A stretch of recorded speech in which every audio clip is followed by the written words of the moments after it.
Snively, Chair of the Hillsborough County School Board. I'm Steve Kona, the board's vice chair. We want to welcome you to Hillsborough County Public Schools. We serve more than 200,000 students. That includes children in preschool through our adults in our workforce programs. Our district is one of the largest in America, and our team is made up of more than 24,000 people working at more than 245 sites. We are diverse and dedicated. Our board meetings are held in our board auditorium on select Tuesdays at 4 p.m. The best way to serve our students and our community is to involve you, the public, in what we do. You are welcome to email or meet with any of our board members and follow our district on social media. Board meetings are covered live by Hillsborough Schools TV on Spectrum Cable Channel 635 and Frontier Cable Channel 32. Meetings are also streamed live on our website at hillsboroughschools.org. Closed captioning is provided on all broadcasts, and past meetings are available in our online archive. As your elected school board, we are interested in what the public has to say. We'll include time for audience comments before we address our business items. Our agenda and any supporting materials can be viewed online in advance. They are posted 7 days before each meeting on our website at hillsboroughschools.org. Our vision is preparing students for life, and that means all students, every day. Todos los estudiantes, todos los días. Thank you for your interest in education. With your help, we're making decisions that shape our community's future.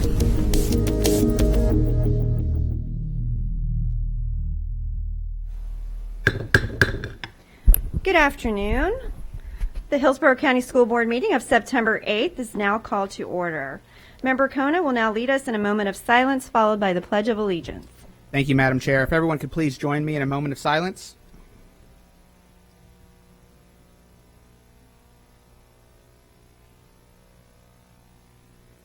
Thank you. Now please stand for the pledge. I pledge allegiance to the flag of the United States of America and to the republic for which it stands, one nation, under God, indivisible, with liberty and justice for all.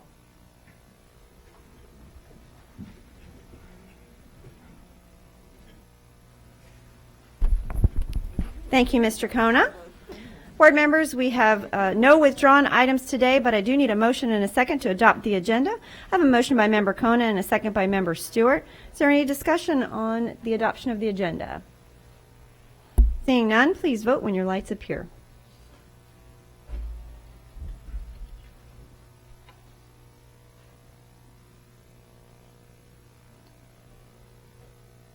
Thank you, board members. It passes unanimously. Please let the record reflect that all board members are present today. We have 2 sets of minutes to be approved from February 18th, 2020, the school board meeting, and also August 28th, 2020, the school board meeting. I need a motion and a second to approve the minutes, and I have a motion by Member Stewart and a second by Member Kona. Is there any discussion about these sets of minutes? Seeing none, please vote when your lights appear.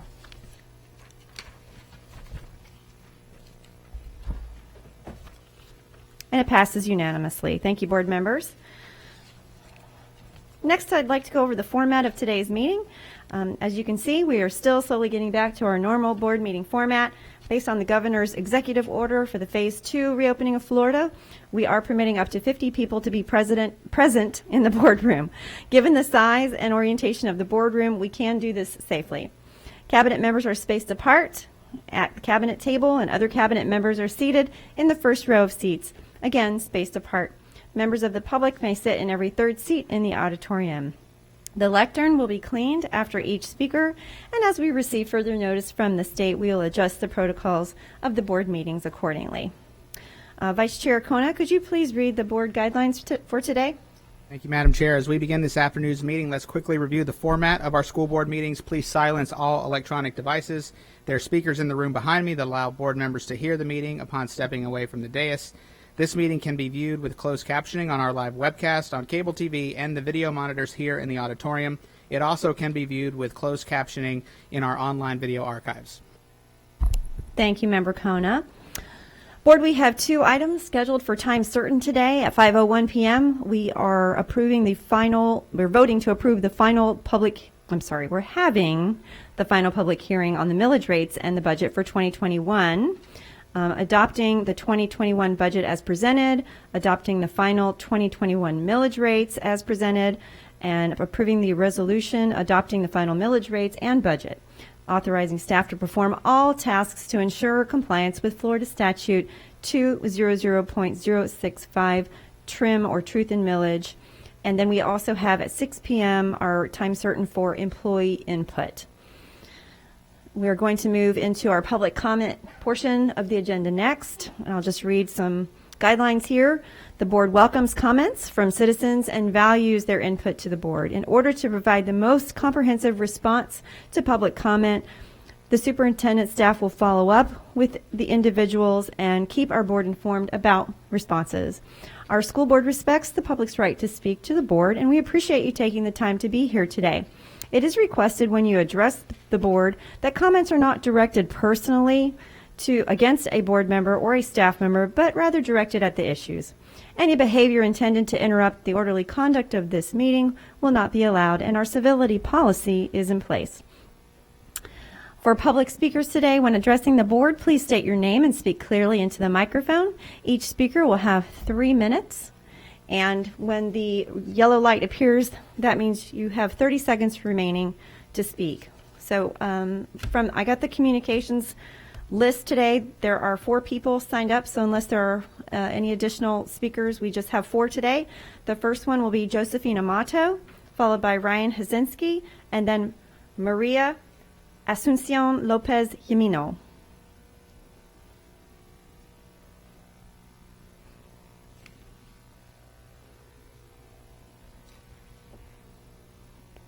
Good afternoon. You have 3 minutes. Good afternoon.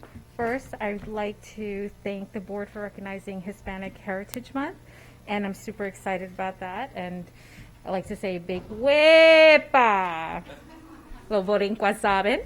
And I would love to see each and every one of our 240 school sites truly celebrate all of our Hispanic American staff members and educators who make up the fabric of who we are in America. I'd like everyone to understand that we are astronauts, Supreme Court justices, decorated veterans. We are scientists, and we are part of the intricate fabric of who we are as a nation. And so it is really important that this is part of the lesson plans throughout this month. So I also like to speak to 601. I know it's a contract with a provider that I'm very, very concerned about for social emotional learning. So even though there's a clause in that contract in which they say they cannot share confidential information, the problem with that is they're going to be collecting social emotional information which falls under healthcare, mental health. And when we go into that, and in that contract, the contract's flawed. It says that they can use it for research in perpetuity, anytime that they want. And the problem with that, whenever you ask mental health questions for research, the patient must have informed consent. You must inform me what you're collecting information for research, what the research will be used for. And there's no way this contractor can do that because we don't even have the research tool that they will be utilizing. This contract is flawed, and I do not recommend you sign it today. I recommend you re-review it and fix it because you're getting into the healthcare field, and it's not an education field. This is a mental health healthcare field, and it's very protected. Then I'd like to speak to you about our budget. Oh, our budget and our black hole of the general fund. In the current fiscal year 2019-2020, you're going to vote on today a review. And on page 8 of 50, it says number 670 under expenditures of object, 670 is labeled as other improvements, $20 million. The rationale is labeled number 3. Number 3 is miscellaneous adjustments for repairs, renovations, and purchases. That's $20 million. That's miscellaneous. That's other. I can go on. $10 million, 700. Page 23, other. Page 24, 2.8 other. We have a problem. I cannot go home and say, oh, I spent $10 million on other. There should be a more detailed item list in our budget. The Gibson report said we were supposed to do this. Thank you, Ms. Thank Samoto. you. Sorry. Thank you so much. Our next speaker is Ryan Hazinski, followed by Maria Asuncion Lopez Jimeno, and then Gary W. Tubb, PhD. Welcome. You have 3 minutes. Today was my 6th personal day.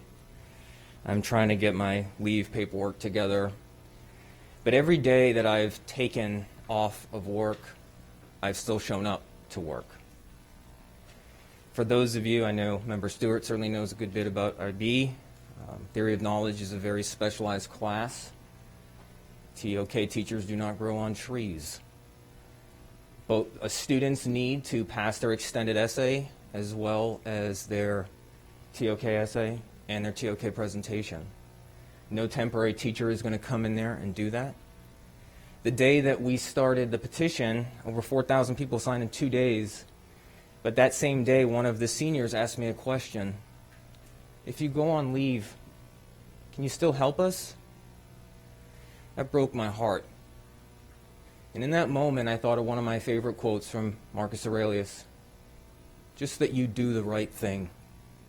The rest doesn't matter. So even though I'm basically being forced into taking a leave, I'm still going to show up for my kids. I'm still going to read their TOK essays. I'm still going to do their presentations. Today, I didn't log into Zoom. I read extended essays. These are 4,000-word research papers.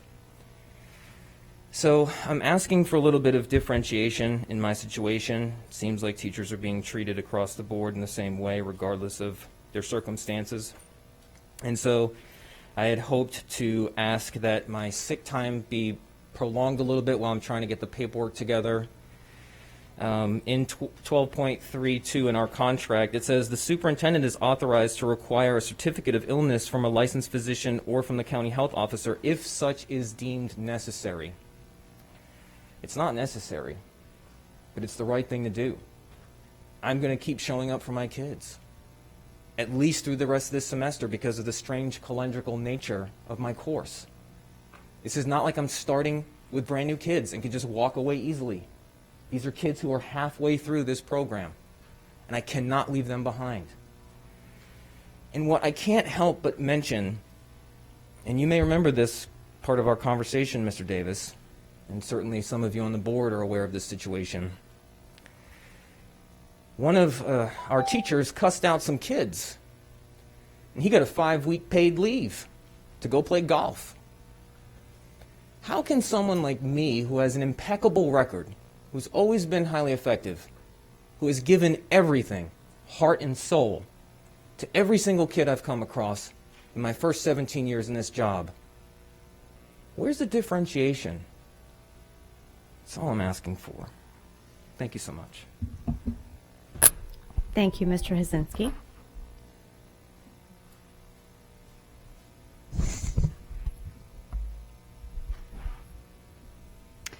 Mr. Superintendent, while we're waiting for the next speaker, I know that you've already spoken with Mr. Hazinski. I don't know if anyone from Human Resources has already been able to assist him.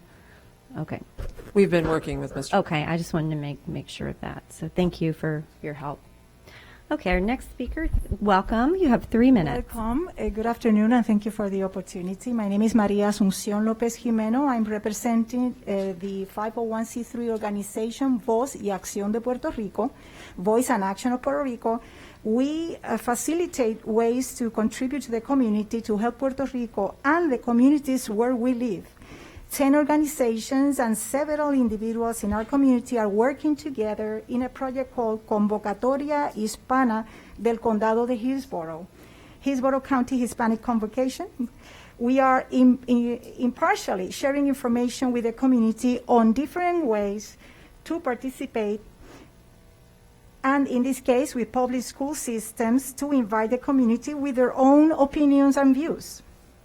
African American and Hispanics are more affected by COVID-19 than other sectors, and anything that happens in a section of our community will impact one way or another other sections. We are in this together also means that we understand the factors that make sectors of our community more vulnerable, especially when some sectors, not only Hispanics, but all those who have language barriers are having an additional struggle in the middle of this crisis that we are all experiencing.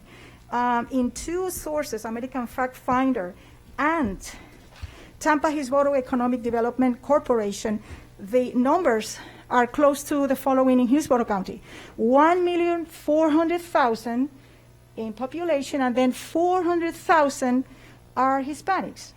And that means 30%, close to 30%. And some of those are having, which has been stated as limited language proficiency, English proficiency. And it was originated to label learners positively rather than ascribing a deficiency to them. And then in 2000, it was stated that the main point was to have meaningful access to those who were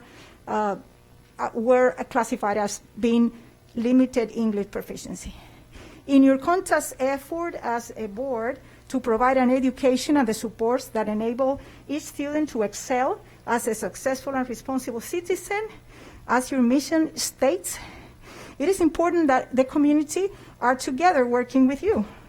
And now 60,000 Hispanic students are in Hillsborough County, some of them struggling with English.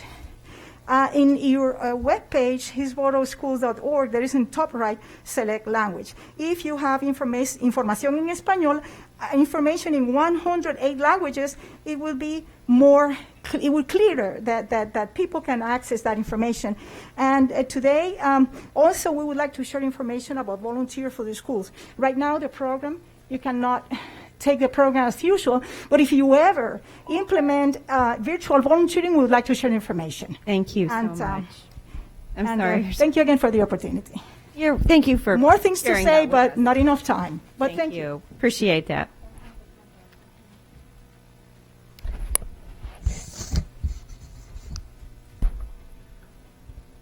Our next speaker is Gary W. Tubb, PhD.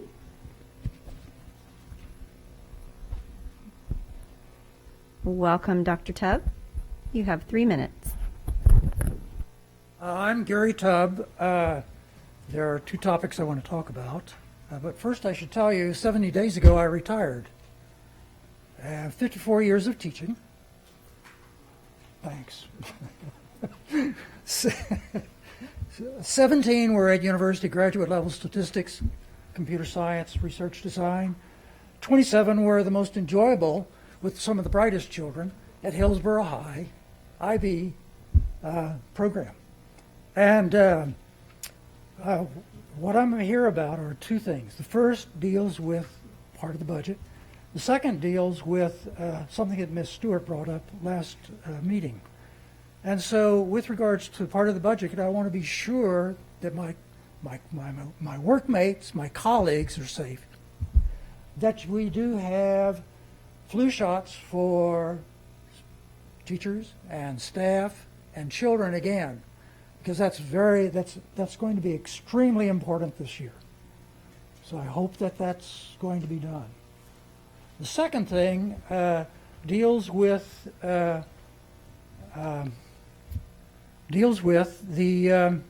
problems that you've had in getting some information, and I'll take a couple of them. So one of my talents is to be able to go out and find things that are difficult to find. I found World Health Organization, and it specifically identifies the criteria that you need to have for opening and closing schools. And they're very specific. And of the one that's of most interest is less than 5% of samples positive for COVID-19 at least for the last 2 weeks. That is only one of 7 criteria you used to identify something that's called the R number. And the R number is the reproduction rate of a virus. So, for example, if I were to infect you and I were to infect you, that would be an R value of 2. And then if you talked with the people next to you, you transmitted it to 2 more. And so if I were to do that by going to the grocery store in the morning and the drugstore in the afternoon and infect, just like I said, 2 more, then in those 4 days, I would have infected 256 people, because it would have gone 8 times down the way. So that's why you're doing all of that. Second item is most important, and that is going to be Wisconsin. They came up with a wonderful document. I will email Ms. Ortiz this is how you make decisions on what happens to COVID. This is great for, you give this to teachers or to staff members, and they can readily identify who needs to go to the leave the classroom. Thank you so much, and congratulations on your Thanks. retirement, by the way. And real quickly, Ms. Brown, if you could address the flu shot situation or question, we would appreciate that. I know the board members would like a follow-up with that as well. So thank you so much.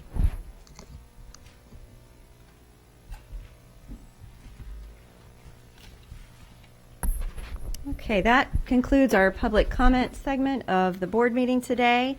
Before we go into proclamations, we do have 3 proclamations that we're going to bring forth today. We have a special item on the agenda, board members. It's item 501, which is to approve the naming of the Chamberlain High School softball field. And I know we have some special guests here in the room today, and so I'm going to go ahead and pass this one over to the superintendent to take and highlight, and we'll vote on that, and then we'll go back to the 3 proclamations that are on the agenda. So, Mr. Davis, could you please? Yes, ma'am. Through the chair, 501. This is approving the naming of the Chamberlain High School softball field after a gentleman that is given 28-year tenure to the school district as an educator, a mentor, and a coach. This individual has, in the 28 years, has led the Lady Chiefs from 1992 to 2019. And in that time, that individual has 600 wins, 26 times has made it to the playoffs, 9 regional championships, 4 Final Fours, 2 runner-ups, and 2 state championships.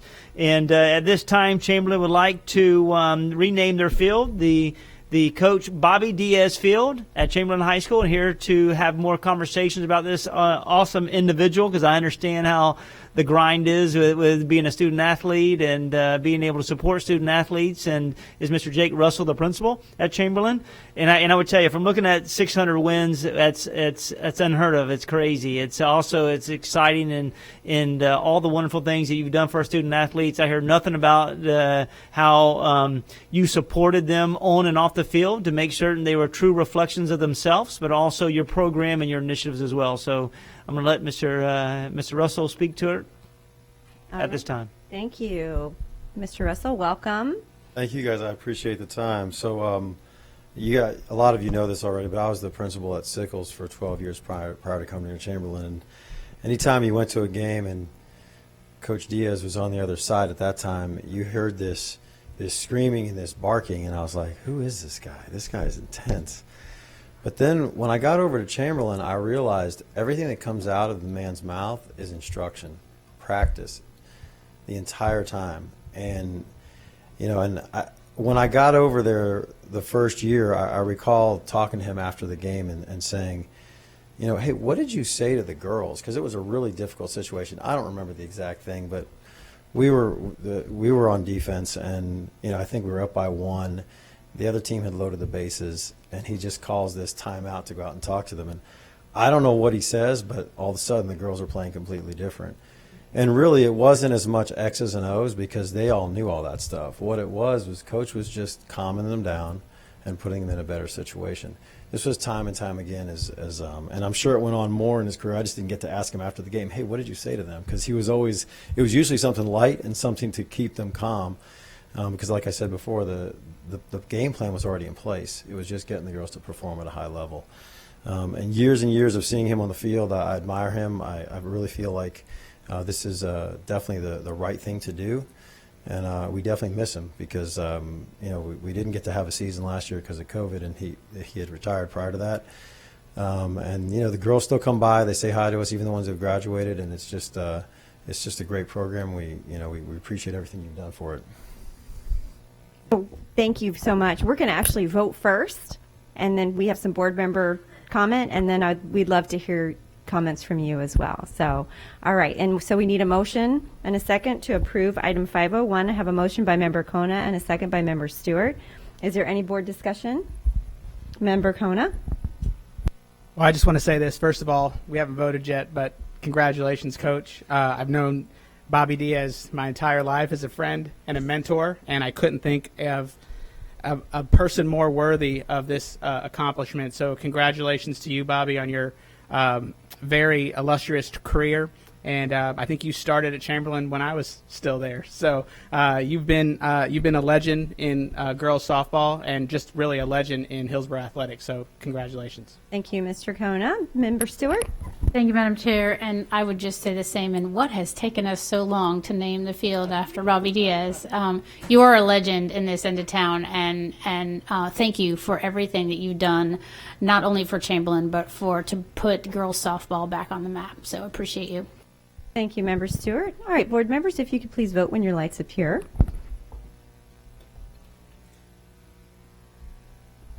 And it is unanimous. Congratulations, Coach Diaz.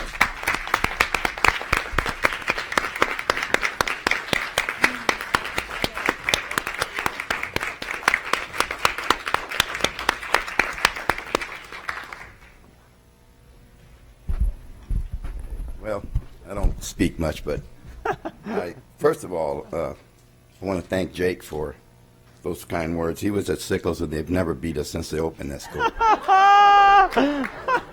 I'm not competitive. And anyway, again, I've been very fortunate to do something that you love to do for 28 years at Chamberlain and since 1970 at Jefferson when it opened. And so this was, I never got up in the morning saying, oh crap, I got to go to work. It just happened. The years went by. This doesn't happen alone. I had great players, first of all. I had great support from all the administrators, all the principals that have been there. I had a staff. I had guys, and I could name them, but we'd be here all day, but even ex-players that would come. You can't do this alone. There was plenty of teachers there. I just made sure it happened the right way. And parents. I know that a lot of coaches cringe when you say that word, but in my place, without the parents, we wouldn't have anything. They've been a rock. They did things there. They never did it for, can my daughter play? They knew that didn't work. They just did it because they wanted to. And we partied when it was over. We cried together if we didn't win. And again, I was fortunate, and I want to thank you again. This is an honor, and I appreciate it. Thank you, Coach Diaz. Thank you for all your service to our students and our school district. And I believe Mr. Kona has requested a group photo quickly for this recognition.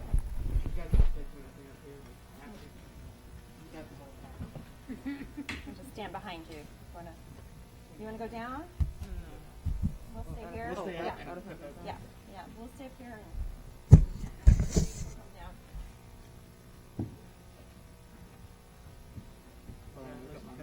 Good job, sir.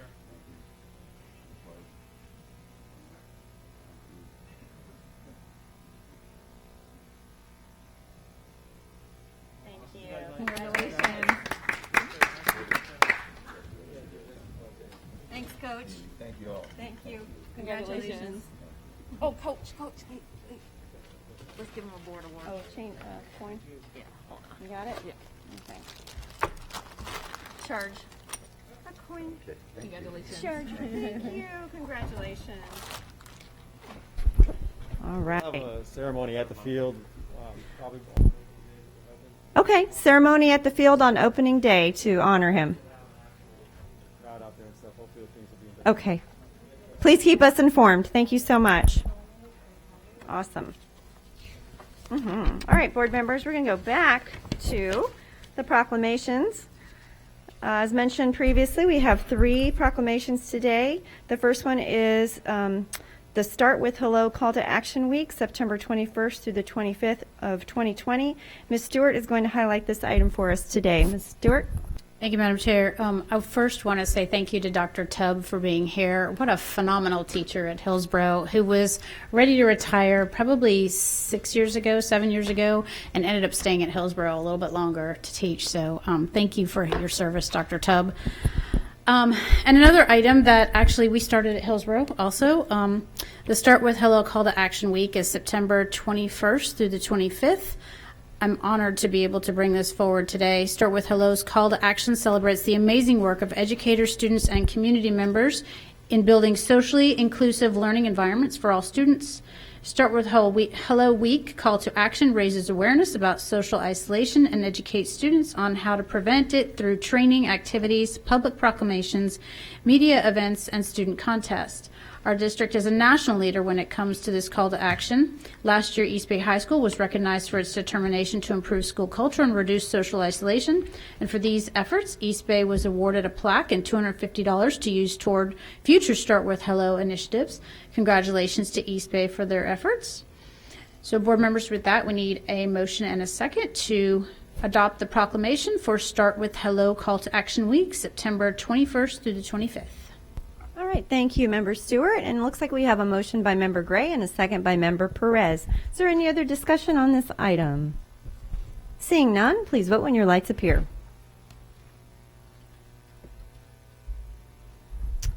And it passes unanimously. Congratulations. And we'll go ahead and move on to our next proclamation. Our next proclamation is for National Suicide Prevention Awareness Month, which is September. And this will be highlighted by Board Member Perez. Thank you, Madam Chair. September is known around the United States as National Suicide Prevention Awareness Month. We use this month to reach out to those affected by suicide and raise awareness of the importance of caring for every child's mental health. Suicide Prevention Month should provide opportunities for children, young adults, families, child-serving agencies, faith-based organizations, and community leaders to come together to focus on relevant topics related to children's mental health. I need a motion and a second to adopt the proclamation for National Suicide Prevention Awareness Month, September. Thank you so much, Member Perez. Looks like we have a motion from Member Gray and a second by Member Stewart. Is there any other discussion on this proclamation? Yes, Member Perez. It's so important, especially as we've seen recently in our nation and here in Hillsborough County, suicides going up. Recently we had a very well-known figure here in Tampa commit suicide. I believe it was last week. And so being more awareness to suicide, I believe it's very important, especially in the era that we live in. So I thank you for allowing me to bring forth this proclamation and bring more awareness to suicide. Thank you. Thank you very much, Member Perez. Seeing no further discussion, board members, please vote when your lights appear. And it passes unanimously. Thank you so much. Our last item, our last proclamation is National Hispanic Heritage Month, which is September through October. And Mr. Kona, could you please highlight this item for us today? Yes, ma'am. Thank you. It's an honor to bring forth this proclamation to spotlight National Hispanic Heritage Month, September 15th, 2020 through October 15th, 2020. Now, as you know, obviously Tampa is rich in Hispanic culture, and so Hispanic Heritage Month recognizes the valuable contributions of Hispanic Americans and their ancestors have made to the growth, vitality, and culture of North America. This observance honors all American citizens of Hispanic descent by celebrating their rich and vibrant traditions of faith, family, hard work, and patriotism. National Hispanic Heritage Month aims to applaud the accomplishments of Hispanic Americans. So at this time, I need a motion and a second to adopt the proclamation. Thank you, Member Kona. Looks like we have a motion by Dr. Hahn and a second by Member Stewart. Is there any discussion on this item? Okay, Member Perez and then Member Gray. con mucho orgullo cojo parte en esta proclamación de los hispanos y los latinos aquí en la ciudad de Tampa. De nada. Muchas gracias. All right. Actually, Member Gray, I think, was next, and then Member Kona. So, Member Gray, did you have a comment on this proclamation? Yes, but I can't match what you just said, and nor can I repeat it.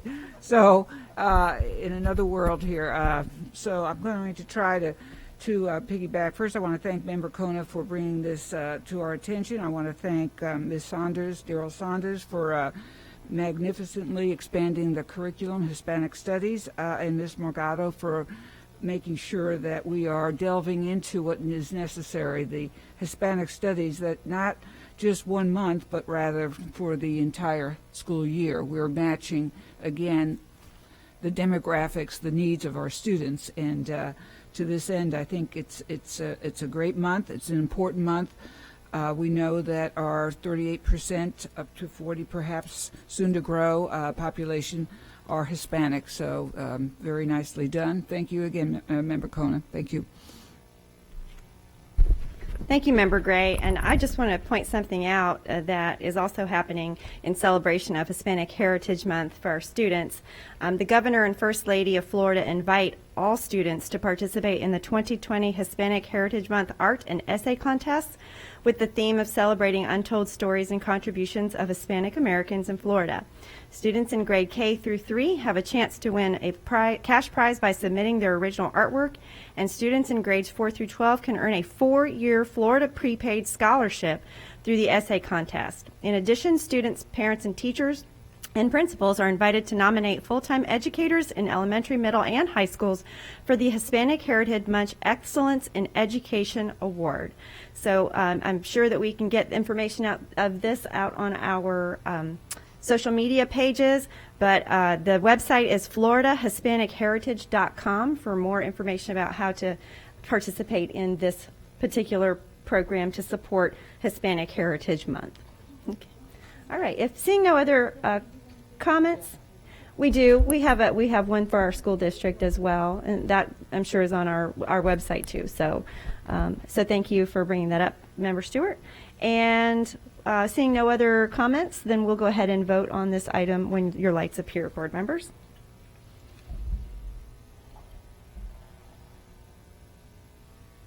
And it is unanimous. Thank you so much. Awesome. Okay.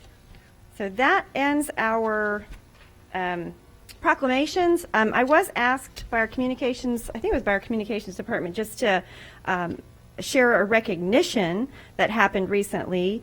And it's a congratulations to Newsom High School cadets Max Blumenfeld and Andrew Fisher.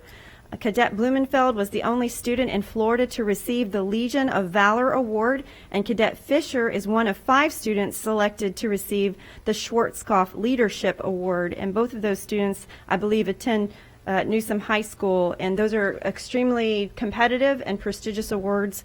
I was told by our communications division that they were one out of thousands of students across the United States to earn those awards. So thank you for allowing me to mention that in the recognition section of our agenda today. And with that, we will go on to our consent agenda. So I just need a motion and a second to approve the consent agenda today. I have a motion by Member Kona and a second by Member Stewart. Please vote when your lights appear. Oh, I'm sorry. I missed your... Yes, Member Perez. I'm sorry. If you indulge me, on 607, can there be some clarification? Yes, actually, I was going to ask the superintendent in his comments today to address some of the concerns that were brought forth in public comment. So he could do that during his superintendent comments, if that's okay. Okay, perfect. Thank you. All right. So board members, I need we have a motion and a second. I apologize. Please vote when your lights appear. And it passes unanimously. Thank you so much. And with that, we will go ahead and move into the superintendent's comments. I'm sorry. Just to keep an eye on the time, Madam Chair, there are a couple things that are at play. You have a 501 public hearing. Items 602 and 603 need to be heard before that. So I'm not sure how long the superintendent's comments are. Oh, you want to be? We're laughing. I don't know. Is that a set through the chair? Is that a setup? I don't know. I'm going to be surprisingly. I'm going to be really fast. I just wanted the board to be aware of the time. Yeah. I appreciate the attention to time. I got my hook. I always enjoy stopping you from finishing your sentences when I can. So, all right, seatbelts are on. But as a reminder, if you could please address the Panorama contract in your comments today, and we'll make sure we get all those items done before our budget hearing. Okay, thank you.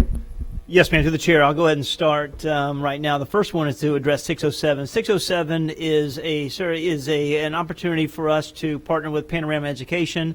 It's been identified as one of the nation's best way to really survey our students, to really get a pulse of how well they're doing educationally, emotionally within our school district. This is all about, it's not a clinical survey in any way, shape, or form. It's all about an opportunity for us to get the perception, the way students feel within their classrooms. It's the same way that we do for employees and the same way we do for our parents. And, it allows us to look at the self-awareness of a learner, the grit, their responsibility, along with their self-management, their self-awareness. And this really gives information to our adults and our employees an opportunity to develop conversations about how to improve the educational experience. I do appreciate the question whether or not there are concerns of if there's data analytics being used from the client, which is Hillsborough County, and that's originally that was in the contract. It was 2.1, but we put in 8.6, which is in the contract. It clearly says that adds Florida statutory requirements related to FERPA, along with the use of data and any information return on data.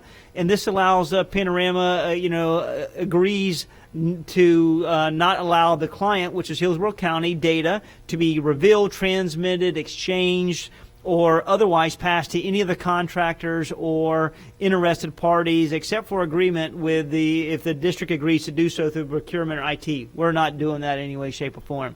In addition, Panorama agrees that upon request of the district, they shall return any usable electronic information related to any forms for erase, purging, or rendering any unreadable information as well. So what the survey does is just a perception, give you some examples of the question to ask for our students in the last 90 days. How often do you feel that you're applied to adults? How often do you feel that you're truly prepared in your class? How often do you feel that you're following directions? And how often do you feel that you've done your work and done it in the correct manner? So more information that adults, and I say that, support professionals and teachers can use in order to improve the overall experience for our children every day.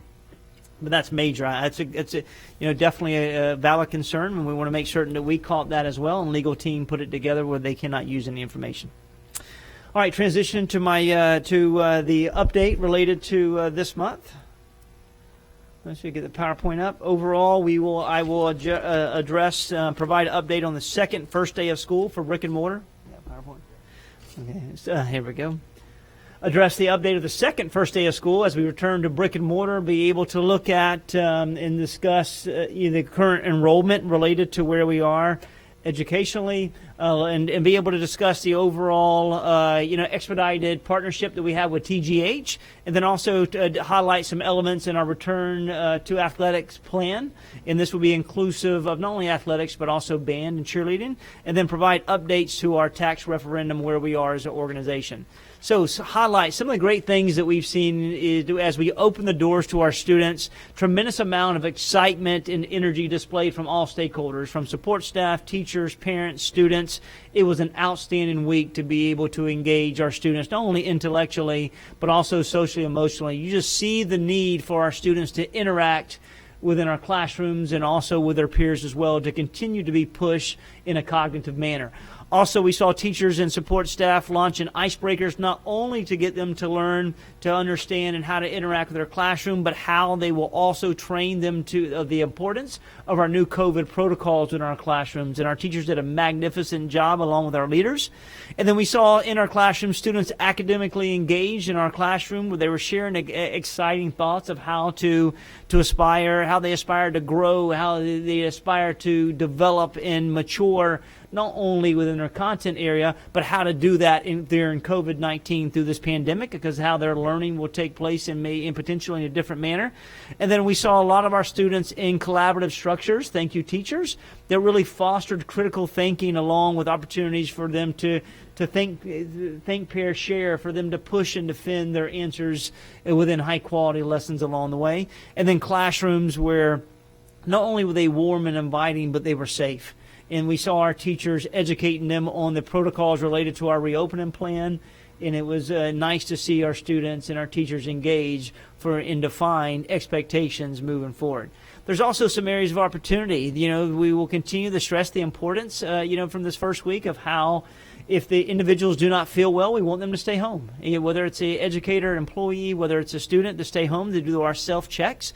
And we will also need to continue to maximize every moment that we can of learning in order to feel the bell-to-bell opportunities to leverage curriculum and push our students from the start to finish of our lessons. And as we continue to roll throughout the instructional frameworks, we want our children to authentically grapple with content every single day.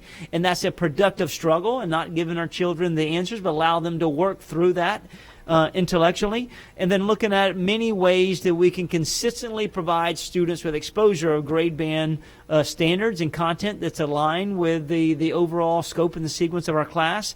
And then one thing the district can do better is to make certain that we leverage the knowledge and support teachers, staff, and principals of how to better manage both e-learning and brick and mortar, because it's very complex to do.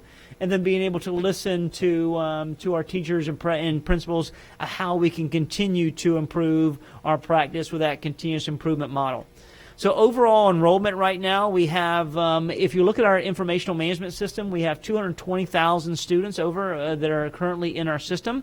Please know that we are currently looking at finalizing the D&Es, which will take place throughout this week. We started on last Thursday to be able to get it more in line to where we are, because if you look at it in an attendance perspective, every day here we have identified over 211,000 students that have been marked present since day 1 through day 10. And we know there is a large gap to particularly look at between the number of students in our systems and the number of students that have been identified related to internally through our attendance perspective. That's around a 16,000 student separation, which is a lot of money related when you look at $7,400 per student.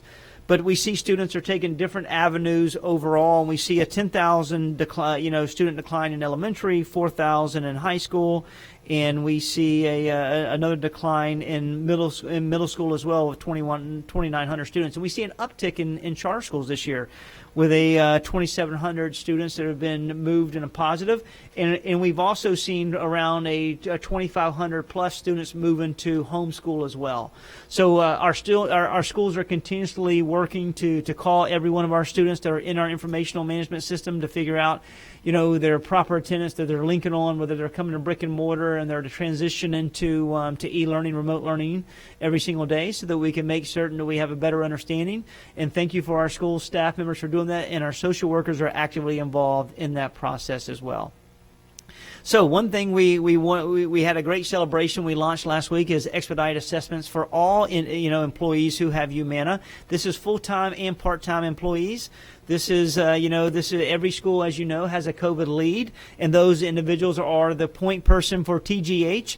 And as soon as an individual, an employee who's using and leveraging Humana has symptoms, they are working immediately with that COVID lead, and we've had to schedule an appointment within 24 hours. And we're using Fast Track, which allows us to have 10 geographical locations, not only in Hillsborough, but also through Pasco and Pinellas County, for us to be able to have a coordinated effort by individuals' homes to be able to get that assessment. We're seeing that assessment that turnaround's like 24 hours, even though in our plan we said 72 hours. That's inclusive of the 24-hour response time to schedule the appointment. They're given it same day or within 24 hours, which is, proven to be a really solid partnership. So anyone with symptoms, continue to inform the COVID League. We're here to help you any way, shape, or form. And again, this is for full-time and part-time, including individuals that are custodial staff members, bus drivers. It allows us to help every individual that takes the Humana.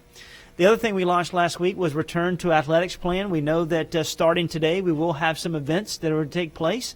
This is a plan, make certain that we have organizational controls within our county related to the return.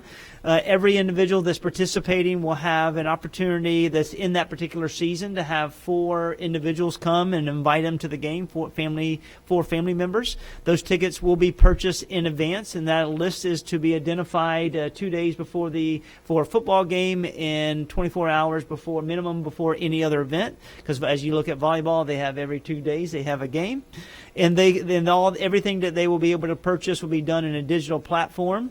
And we would be screened at the gate as well from a digital perspective. There will be no cash transactions at our school games this year, and we will include that. Will also be inclusive for parking and concession, because we know that a lot of our ROTC bands, they use that as a additional fundraiser. So in looking at this plan, you can see this image, and it's in our plan located on our website.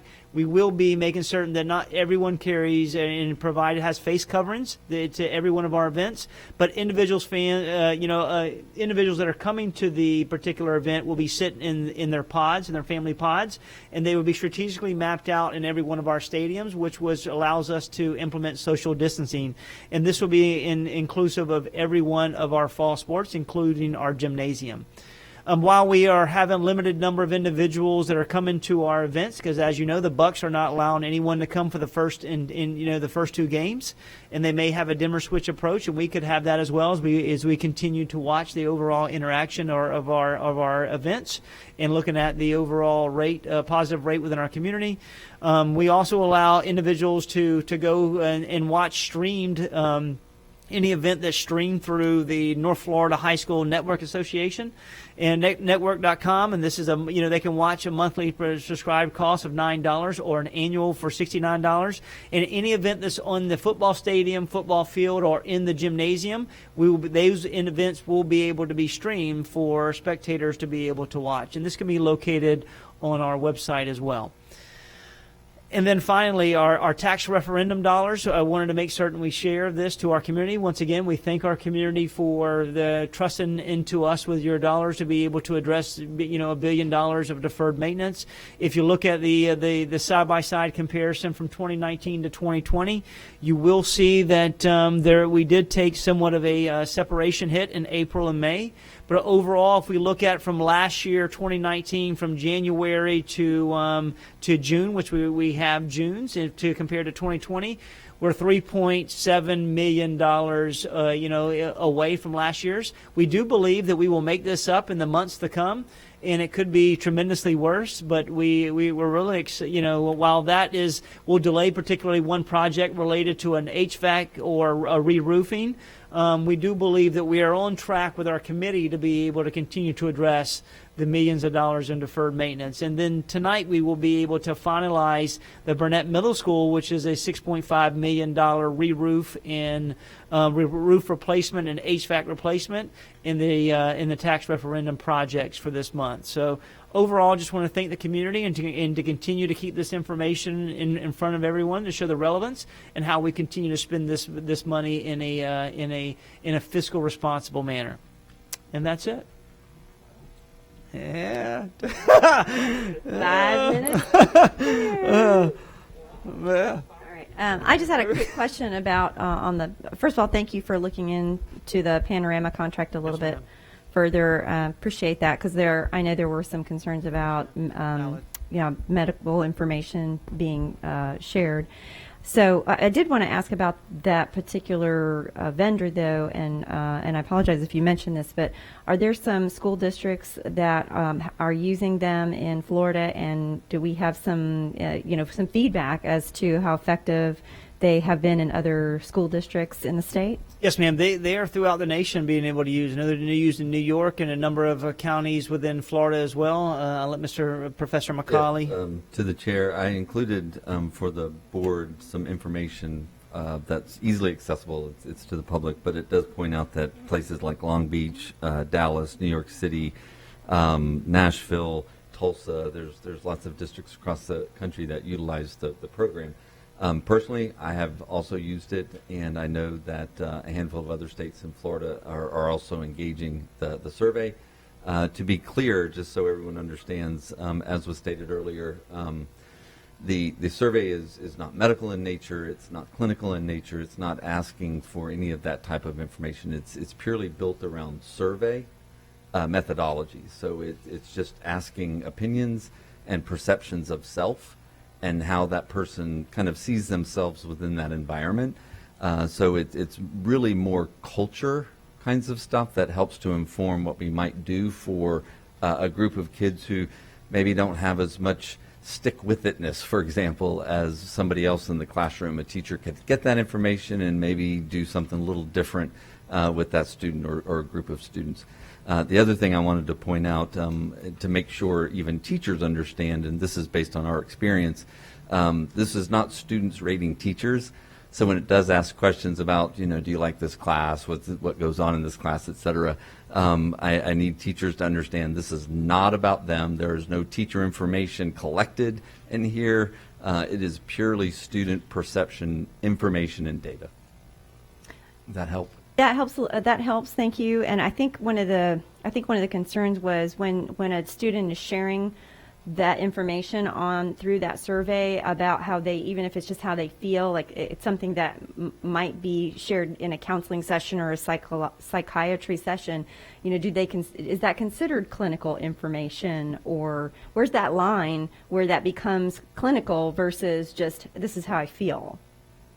So, because of the methodology that they use through the Harvard Project and San Jose State, where a lot of this is developed, it again sort of does not go into the realm of clinical presentation, so it's not looking at constructs like depression or anxiety. It is purely survey information that's just asking, how do you feel about yourself here?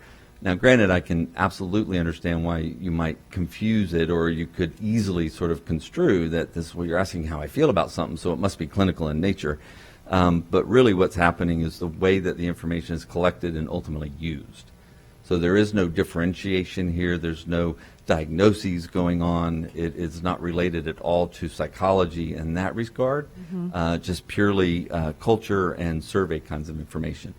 The other aspect of it, and for the public to know, is that we always will have an opt-out option for families who just after reviewing the information, if they're not comfortable, they don't want their student answering those questions, and we certainly respect that. Thank you. Thanks for clarifying that and looking into that a little further. Mr. Porter, do you recommend we have one more comment, or should we go into? Well, so there are a couple things that have to happen. The public hearing cannot be heard before 5:01, but it needs to be heard shortly thereafter. But you need to have two agenda items. 602 and 603 that need to be before that. Okay. So, and again, the consent item agenda has been approved. So, typically you would not have a lot of conversation about it, but that's up to the board to decide. But you probably need to, if there is further conversation, put that on hold, hear the agenda items, do the budget, and then come back. Okay. All right. Let's go ahead and move over to the two items that have to be approved before we have our hearing, which is 602 and 603. And Mr. Superintendent is going to highlight those items for votes today. Yes, ma'am. Through the chair. 602 is an annual report, formerly known as the Superintendent's Annual Financial Report, and this is through the Commissioner of Education for the fiscal year of June 30th, 2020. This is a standard report that provides all the financial transactions of 2019-2020. It's a snapshot of detail that gives our COPS, debt services, and also provides information related to the finance data that would go to the Commissioner of Education, also looks at our maturities and indebtedness, and then looking at the overall financial report. And you'll see in here there's you'll see two refunds for the refinancing, and also you'll see that all the examples of increase like to health insurance, and this is also annually will be audited along the way. So I'm going to let Ms. Saunders go and. Mr. Davis, if it's okay with you, can we flip-flop and put 603 first? Yes, ma'am. I am so sorry, but It's I think okay. the budget amendment should go first, and then the That's okay. it's totally my fault. No, it's no one's fault. I'll go through it. All right, I'll take all that back and come back again. And say that. 603. All right, yes, ma'am. 603. 603 is a breakdown of categoricals for each fund at the end of the year for the 2019-2020. This looks at the general fund, debt services, special revenue funds, capital outlay, internal service funds, and this overall looks at budget amendments, looks at general fund, debt services, special revenue funding, and I'll allow our CFO, Mrs. Saunders, to elaborate more. Thank you, Mr. Davis. Yes, ma'am. As the superintendent said, budget amendments are a requirement of Florida Statute 1011.02 through 1011.09. Each month, the changes made to the budget are summarized in the amendments. Updates are made daily as needed to accommodate the payments for payroll, purchases, transfers between funds, and all other estimated revenues and expenditures. The general fund is the operating fund of the district and is used to report all financial transactions not accounted for in any other fund. The general fund amendment for June 30th, 2020 reflects an overall decrease in revenue of $12.2 million. This is due primarily to the decrease in projected revenues such as miscellaneous state and local revenues that include all fee-based programs such as host, rental of school facilities, local grants, preschool program fees, and other fee-based courses.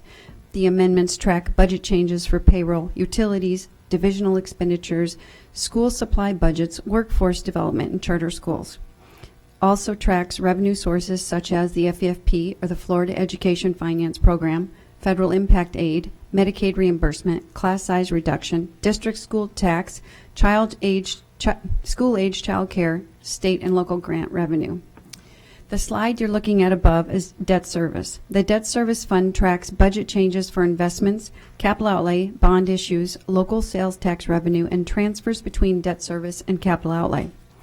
Hillsborough County Public Schools began issuing bonds in fiscal year 1994 to pay for increased student growth and a lack of capital funds. Bonds are also referred to as tax-exempt bonds, municipal bonds, or munis, when issued by a local or state government. The duration of payback once bonds are issued is approximately 20 years to maturity. When we sell bonds, we make a commitment to repay the principal and the interest accrued over the life of the debt in order to fulfill our obligation of repayment we count on for future sources of revenue. The sources of repayment are factored in through the budget process and planning. As of June 30th, 2020, Hillsborough County Public Schools had an outstanding debt balance of $777,801,165.32.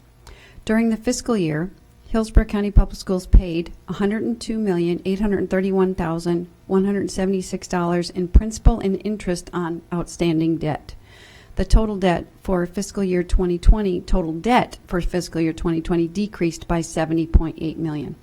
All outstanding debt will be paid off by August of 2032. The Special Revenue Fund, or Student Nutrition Services Fund, is an amendment that tracks our student food service accounts. That reflects a revenue increase of $319,000, primarily due to an increase in the summer feeding program of $8.6 million. We had a decrease in collections from the National School Lunch Act of $7.1 million and a decrease in USDA donated commodities of $1.4 million.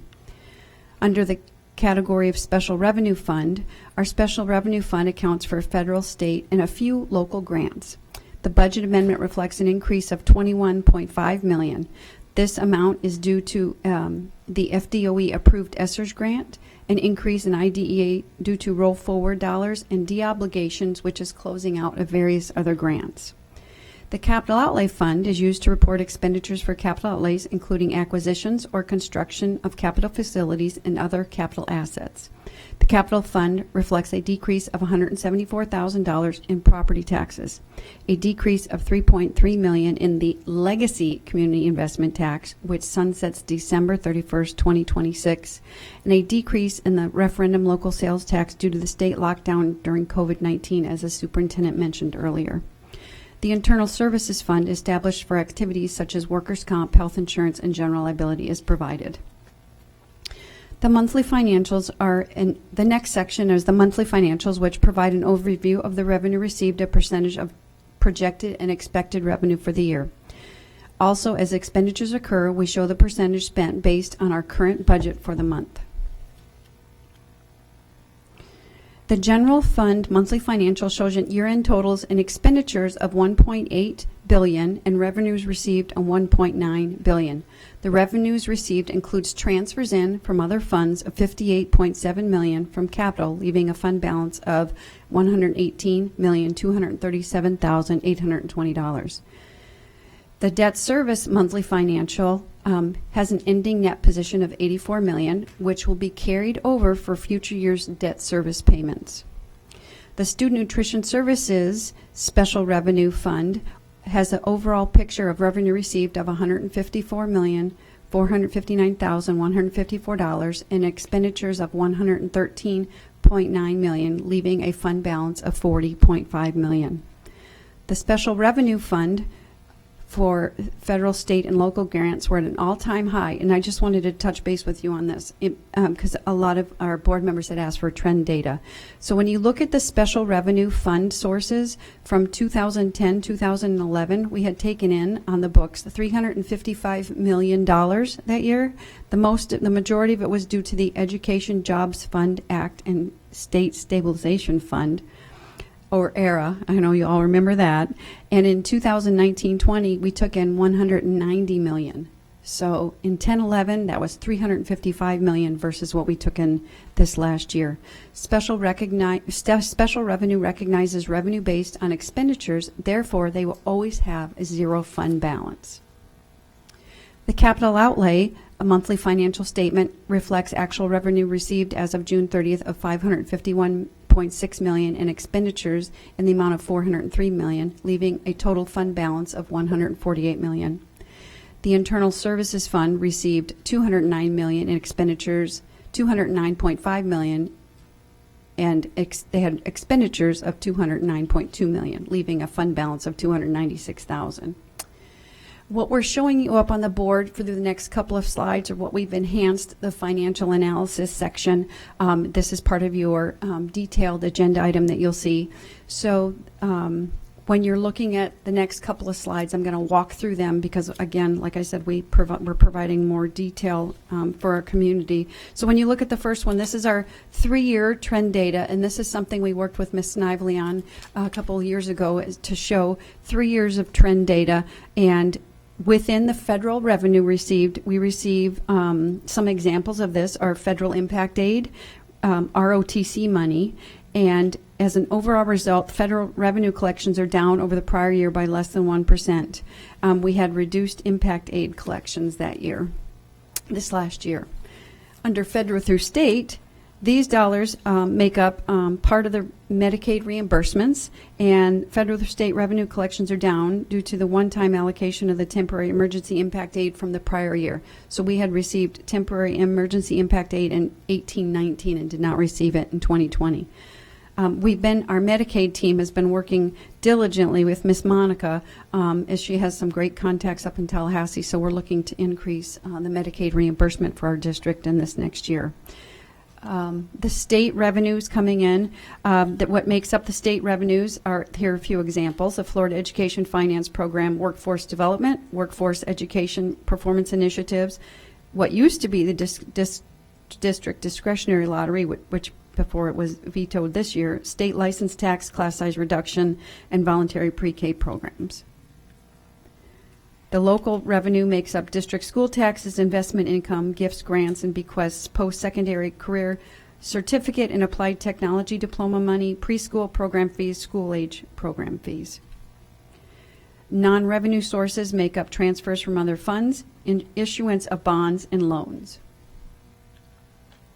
To get to the expenditure side, on average, a salary account is paid. What are we paid to our employees who are considered to be in positions of permanent nature, such as classroom teachers, other certified personnel, paraprofessionals, other support personnel, board members, administrators. And on average, we pay between $90,715,000 to $93 million a month in salaries when it's a full month. Under fringe benefits, the employee benefits amount pays for a school system on behalf of the employees. They are not included in the gross salary. This includes retirement, FICA, group insurance, workers' comp, unemployment, and other health benefits. The average spend here was about $27.3 million per month, and if you remember, FRS increased our share by about $10 million this new year. The next category is purchase services. These amounts are paid for personal services rendered by personnel who are not on the payroll of the district school board, and other services that the board may purchase, such as professional technical services, insurance and bond premiums, travel, repairs and maintenance, rentals, communications, charter school payments. We, on average, spent about $24.4 million a month on purchase services. Under energy services, examples of energy services are natural gas, bottled gas, electricity, heating oil, gasoline, diesel fuel. We did see a decrease this year due to a couple months closed for COVID, so we had a decrease of about $5.3 million, but on average we spend about $2.6 million per month for energy services. Materials and supplies, these account for supplies for instructional use, custodial and maintenance supplies, textbooks, periodicals, oil and grease, repair parts and tires for our school buses.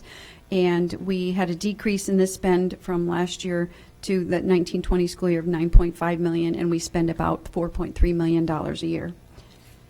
Our capital expenses go toward library books, audiovisual materials, building and fixed equipment, furniture, fixtures and equipment, motor vehicles, land, remodeling, renovations, computer software, anything that's paid through the general fund, and that average is about $1.5 million per month. The last category under other expenses encompasses interest, dues and fees, judgments, settlements, substitutes, and claims expenses, and we averaged about $2.6 million per month there. Now, to talk about fund balance, we've put a slide up on the board to show you what we were at fund balance-wise for every month last year, and you can see into June, we ended the year at $118.2 million, which is 3.91%, and when we overlay it on the prior year, you can see we had ended the prior year at $150.5 million. So we went from a 5.88% fund balance to a 3.91. And I know this is hard to see. This is part of the information that we have provided, and we wanted to break it out for everybody regarding the difference in the fund balance that came down for $32.2 million. It's made up of a couple of categories. The first category is technology related to professional services. So when we talk about technology, we always want to caveat it. We spent $1.9 million more than the prior year.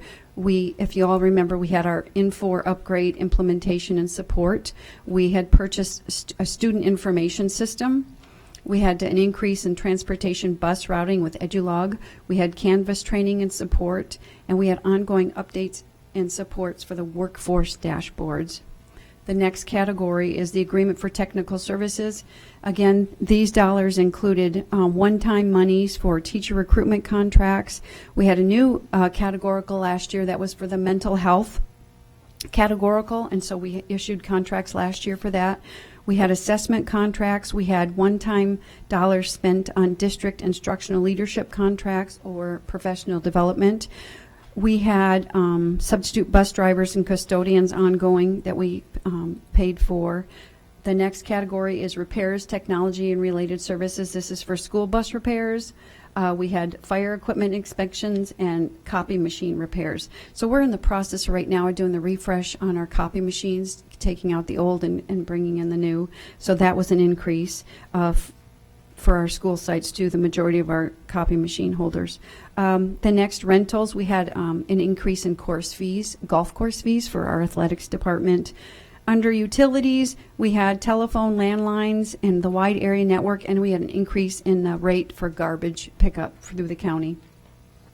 One item I wanted to point out was the substitute teacher category, which has since come down. We had already spent from July 1st, 2019 through March 13th, 2020, $217,000 more than the prior year on substitute teacher. We had used Kelly Services more in 3/4 of a year than the prior year. The charter schools increased $21.4 million. We spent we were a flow through of $173.5 million in the prior year, and last year we had expended $194.9 million to charter schools. The technology-related books and AV materials, we needed to purchase a few more things for Sumner High School and Belmont Elementary School, our 2 new school sites. We had a purchase of $68,000 we had to utilize for Tampa Heights Elementary School. I think it was a drill of some kind. A company had to come in and drill. Computer hardware, these were purchases prior to March 1st, the $2.2 million. This was part of our refresh program with our IT folks, and then we had a settlement of $1 million. So that total came to $32.2 million, which affected our fund balance. Some of the reports we wanted to show to the public are going to be posted on our website after tonight. We had heard at the last school board workshop on the budget, we needed more detail for the accounts payable and all of our expenditures. So what you're going to see on the website under the finance services team, we're going to update this after the monthly financials and the budget amendments every month. You'll see a weekly report of spend for our non-payroll type expenses, whether it was general fund, capital, and you can see the running total at the bottom. So this is amounts paid by week, and that will be out there. The other one is the payroll report. You're going to see an ongoing updated payroll report, and it's a comparison from this year to the prior year. It's broken out. I just did the last page on this one because it's going to be multiple pages by pay code and description by pay period. So we're going to have a lot of information out there that folks can look at and ask questions and get some more information and more detailed information. The next 2 reports, this one is the general revenue collections, and this is a report for the last 5 years by revenue type, and you can see we picked it up from 2015-16 all the way through 2019-20 and compared them, and that's a 5-page report once you get through all the revenue and the transfers. The next portion of that is going to be for the expenditures, and that's also a 5-year data information by object. Now, this is broken down by object, and you'll see that onto the Excel spreadsheet on the file. This is 6 pages of expenditures, and you can see from one year to the next what we've expended. Ms. Gray had asked at the board workshop if we could do information on millage rates and what would a typical home millage rate cost in a $150,000 house in the 2007-2008 school year for property taxes, which you'll see up there, the first column, it's $940.38 in that same home this year. The proposed millage rate, the owners would pay $745.88. So you can see the different categories up above of the millage rates, and they've come down every year as property values have gone up. But this is one of the reasons additionally that we've had to go out for a referendum to the voters of Hillsborough County, because we are not collecting as much for our capital programs. The next category that was requested, I know it's really hard to see, but you'll see the full document. These are the charter school information. This was brought to you all from the 2016-17 school year until the projection this year, and it gives detailed information to the name of the charter school, the site number, how much was enrolled for that year, what the FEFP generated, what the administrative fee was, and what the total annual payments are. So in the 2016-17 school year, there was 17,955 students, and we were a flow through to the charter schools of approximately $121 million. The final information came as a request from a school board member for the impact aid. and how much have we actually collected. And there's a whole document we had called up to Washington and received some information regarding impact aid. So I had asked Paulo to break up this slide for us. So you'll see federal impact aid, federal funds received for the 5-year total of $2.4 million, and on the bottom you'll see what's collected through the FEFP. So we've got federal money and state money, and that a 5-year total is $5.8 million. We will follow the same format. What we've done is we've asked Susan Garcia and her team to set up a project to track these dollars so we can put them back out into the schools where we can allocate the specific project to easily identified expenses for the students that make up this money. So she and her team will do that, and we'll bring updates coming forward. Just to give you an update on the budget process, in July we adopt the tentative budget, including millage rates and funds as provided by the Florida Department of Education. This is part of the term process. In August, we complete year-end processes for transfers between funds, revenue recognition, post old year expenses, and complete the accrual process, update fixed asset modules, work with other fund stakeholders to complete the reconciliation process prior to the auditor visit. In September, we hold the final public hearing on the budget, updated budget numbers to include carry forward project dollars, roll forward grant dollars, and any additional transfer information. We send the documents to the Florida Department of Education for prior year documents and the new year budgets. We send approved information to the property appraiser's office and the tax collector's office. In October, we submit budget amendments and monthly financial data for the school board to approve the July through September months. And when we build the budget, there are 3 areas we have to build it on estimates. 3 areas are revenue, expenditures, and transfers. The revenue is a moving target based on the FEFP. We update the revenue as provided in the various calculations from the Florida Department of Education during the year. However, we have to wait for the 5th and final calculation from the previous year. We should be receiving that next month. So after the year is closed out, we're in the audit process. We will receive last year's true-up numbers from the state. As we are student-rich and property-poor, we base the budget on dollars as provided in the calculations. If property taxes drop, expenditures increase. If property taxes drop, expenditures increase due to global issues such as a pandemic, we must adjust accordingly. Our district survives off student enrollment and state FEFP until January when the FEFP third calculation arrives, 6 months into the school year. Our estimates for expenditures, whether they're daily, weekly, or monthly, cause us the most angst. Increase in FRS, health insurance, fuel, utilities, vacancies, we have little to zero control over. As the year end approaches, we know there's a 6 to 8 week closing process, which makes projecting expenses in June and July very difficult. The average spend monthly for Hillsborough County Public Schools for all object categories, whether it's payroll or non-payroll, is roughly $193 million. The transfers between funds, this is an optional process districts can make in cases where work is classifiable as capital improvement and have been paid out of the general fund. We can transfer the dollars back to be used as a payback to the general fund reserve. For Hillsborough County Public Schools and other school districts, the COVID-19 pandemic reduced revenues and increased expenditures during the last 4 months of the fiscal year. In June, school districts were made aware of monies to be applied for with the title of CARES, Coronavirus Aid, Relief, and Economic Security Act, and ESSER funds, Elementary Secondary School Emergency Relief Funds. Hillsborough County, we applied and were awarded $54.7 million to cover expenses starting in March 2020 until June 30th, 2020. We could capture those expenses in that grant, and then any of the remaining dollars could be spent up until September 30th, 2022. Again, our annual goals are to maintain and grow fund reserves to meet the revenue growth we earn. We need strict adherence to the Florida Red Book and the FEFP guidelines and all grant requirements. We want to say a special thank you to Mr. Richard Warner for his assistance and support, and to the board members for their questions. Thank you, Ms. Saunders, for that report. And at this time, board, I need a motion and a second to approve item C603, which are the budget amendments for the period ending June 30th. I have a motion by Member Gray and a second by Member Stewart. Do we also have comments from Member Gray? Ms. Stewart, do you have comments as well? All right, very good. Queue up there for comments, and we will go ahead and start with Ms. Gray. Thank you, Madam Chair. Thank you, Ms. Saunders and Ms. Heaton and Ms. Garcia for a lot of work. I know that you worked on all of this very diligently. A few questions, and I'll refer first to 603. So when we are into 603, the SE and 145 and 348, they're both on audited reports. How long will it take the financial audit to take on those?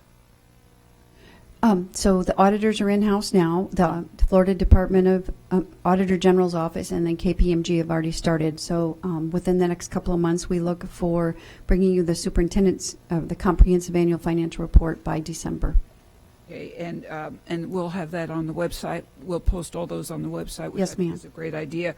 Item 603, my questions are, and thank you for walking through the charts in the way back, because that was a labor of love, but necessary, because the community needs to see everything that we have. What are we doing, and maybe Superintendent Davis, you can remark on this, to reduce the spending, of course, and but yet not hurt the classroom? Yes, ma'am, to the chair. The biggest thing is we want to do is be able to protect every classroom that we can, and we started that when I first got here, when we eliminated some of the positions that were not aligned to overall improving student achievement, or they were duplicated positions. It wasn't about the person, because everyone comes to work and they do a really good job and they work hard. It's more about the actual position and determine whether or not it makes sense. Hence the reason we did a realignment.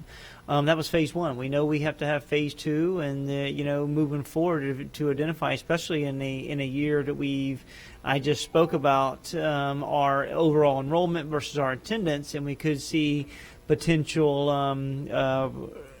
delays in being able to have enough students to generate the money that we actually spend. And this is all going back to making certain that we have control. So anything that the cabinet is spending within their vertical that it's going to impact the overall reserve balance, they have to come and present to me to make certain that it aligns with what we're trying to accomplish. The biggest thing I think we need to do is continue to look at phase two, with phase two being the district staff, again, along with looking at our overall staff allocation models. The staff allocation models have to be a part where we're having conversations to determine and hold individuals accountable related to, if we have and are generating 100 students, then we need to be able to make certain that we're giving that school funding for 100 students versus 120 students. Now, there's a number of conversations that need to happen. We need to be able to look at class size. If we're in the statutory requirement for class size as being a choice school district, to make sure that we're in that realm. The other thing is looking at school improvement. Is there a school based on looking at academic history that may need for us to give them any additional type of allocations related to school improvement, whether it's intervention supports, to be able to look at class size, whatever that may be, in order to help elevate their school grade in the performance of children. And we need to be unapologetic about that. And then the third one is look at programmatic needs. Is there a particular program through choice pathways that we are committing to the community to be able to help and assist, whether it be pathway IB, ACE, whether it be making certain that we have a career pathway with HVAC, you name it. If our culinary program, that we're saying that to the community, we are having a strong STEM initiative, but we've got to make certain not only are we putting equipment in curriculums within those schools, but making certain that we have a proper staff along the way as well. So all of those have to be reviewed, but and now is particular the time that we will have to look at overall staff allocations, not only at the district level, but at the school level as well.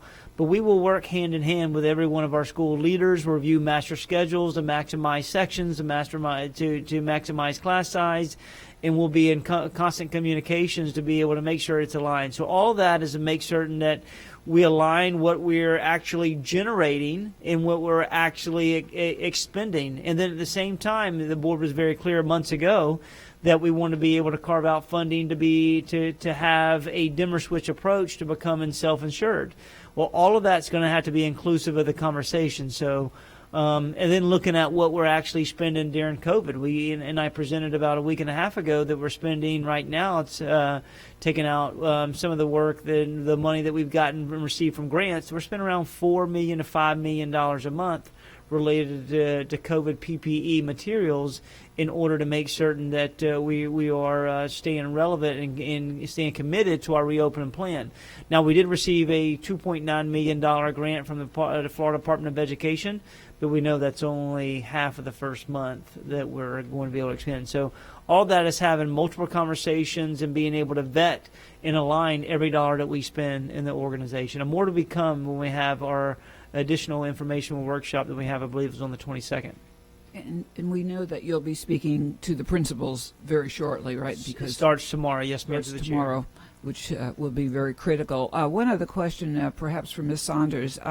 We talked about the substitutes. It's up to, what, $202,000, yet we haven't had a full school year. Can you remark on that? Why so expensive on the subs when we really haven't had, I mean, we had a full school year, but basically March, April, May, June, we didn't have a flurry of folks in the schools, as in none. Yeah, so through the chair, and I can answer this question, there was a lot of professional development. A lot of staff are being pulled to on-time training, which is nothing wrong, but the problem is that as you have an overload of training to be able to provide PD to staff, the problem is that you're taking high qualified, skilled teachers out of the classroom, and that's not the best practice if it's continuous for children. So being very intentional about who we pull out. We want to try to do as much job embedded professional development as we can. We want to be able to push in, maximize PLC time, maximize time on task, real time coaching, whatever it may be, and that'll be able to allow us to maybe potentially save. I will tell you openly, we're going to have to pull out teachers to continue to have a cycle of professional development and leaders as well, but we want to do it in a way that doesn't overextend ourselves and put us in a negative light financially. Okay, well, thank you very much. I'm going to just get back in line. Thank you, Superintendent Davis, and thank you, Ms. Saunders. Thank you, Member Gray. Member Stewart? Thank you, Madam Chair. I'm looking at page 5 of 50, and I'm looking at a $12 million decrease in revenue for the past year. Is that correct?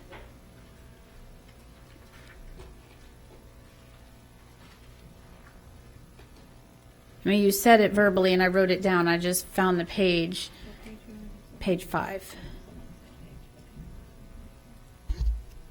Yes, ma'am. So what you'll see on here is the decreases. This is the detailed summary for expenditures for the general fund by category. So if you right. So my question is, a $12 million decrease in just local revenue, correct?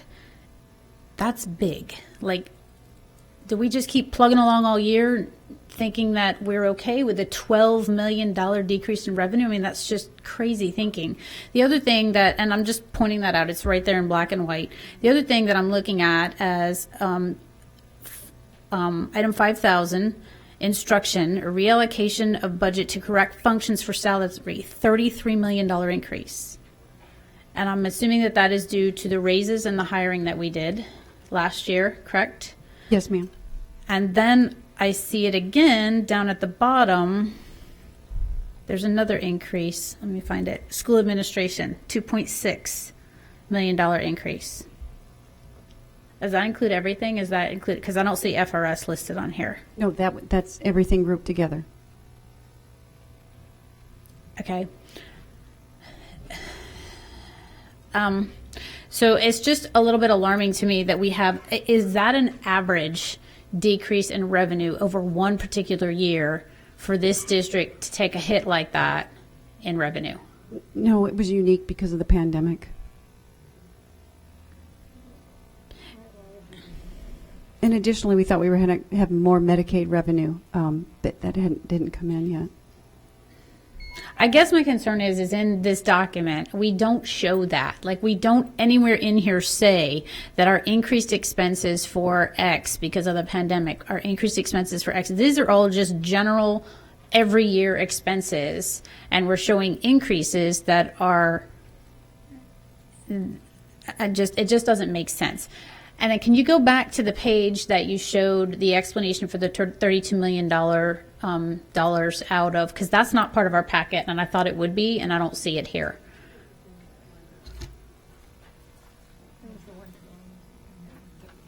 That was in the one-to-one meeting packet. Well, I really feel like that should be part of the agenda item.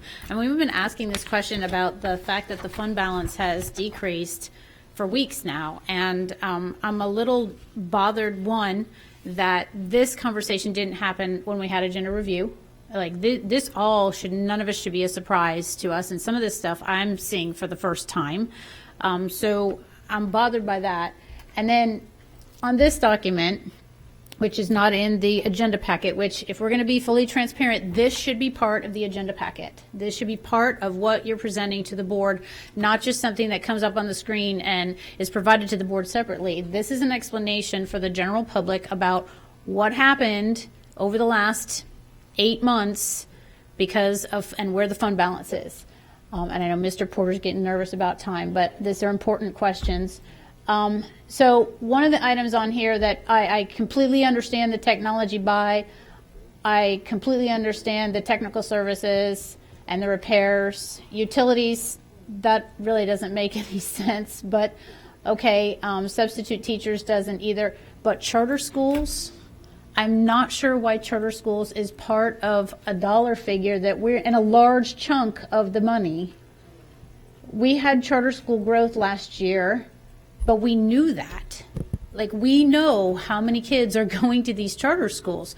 We signed the contracts. We know exactly how many kids they're allotted. We know how many kids we're going to allow for it. We should be accounting for that. So for it to be hitting our fund balance like that is just inexcusable. I don't understand how we're trying to blame this on another division that's part of this district that we should be accounting for.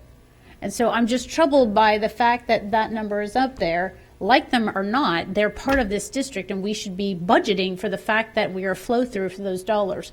The other thing that I don't see on there is through charter schools, and I don't know if you take the number out, is the admin fee that we actually collect on charters. Yes, so is the 21, is it a higher number and you take out the admin fee? That's a net. Okay.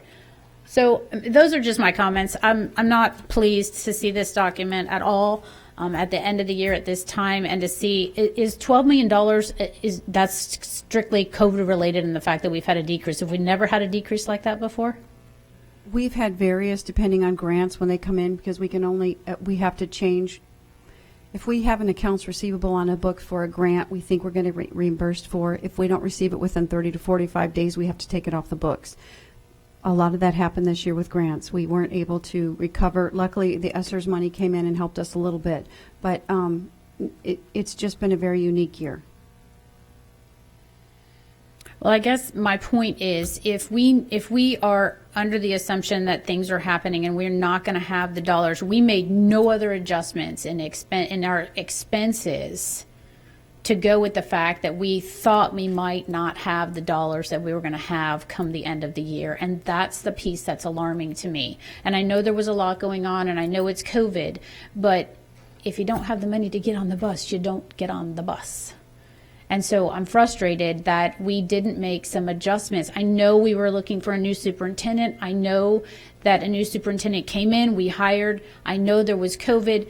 But somebody has got to keep their eye on this. And I'm just struggling with a $12 million decrease in revenue for what seems like not even a full year, a very short amount of time.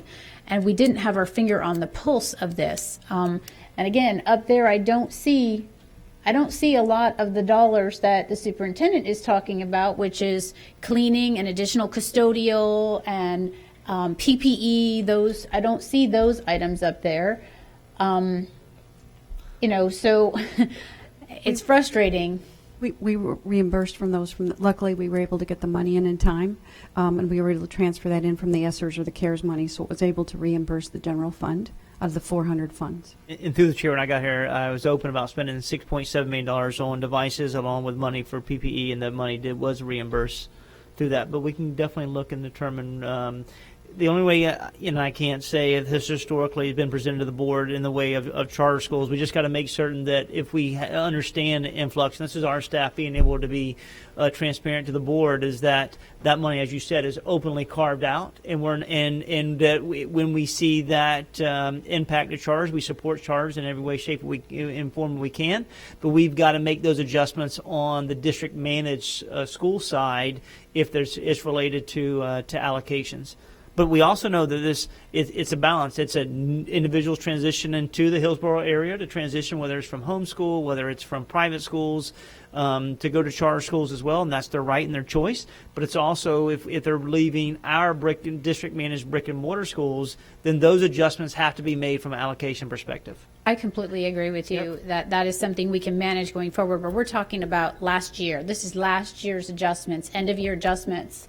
And so that is not a figure that I think we should be glaring at. That should have been budgeted. We should have known. There are not $21 million worth of kids that left this district in March and went to a charter school, because guess what? They shut down too.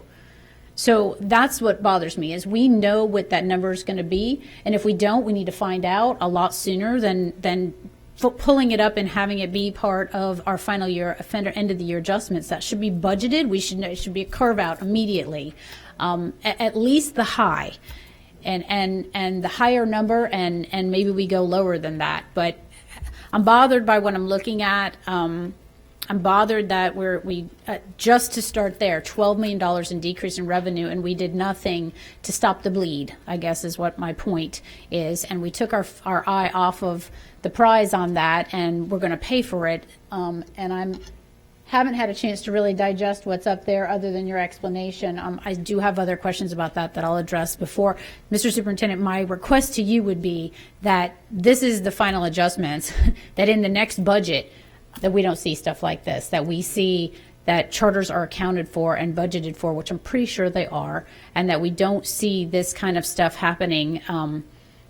Frankly, if we knew exactly what our payroll was going to be, because we approved an increase in payroll, that shouldn't have gone above the number that this board agreed on. And if it did have to go above that number, then someone should have come back to the board and said, hey, look, we've got to hire 3,000 more people. This is going to be the hit.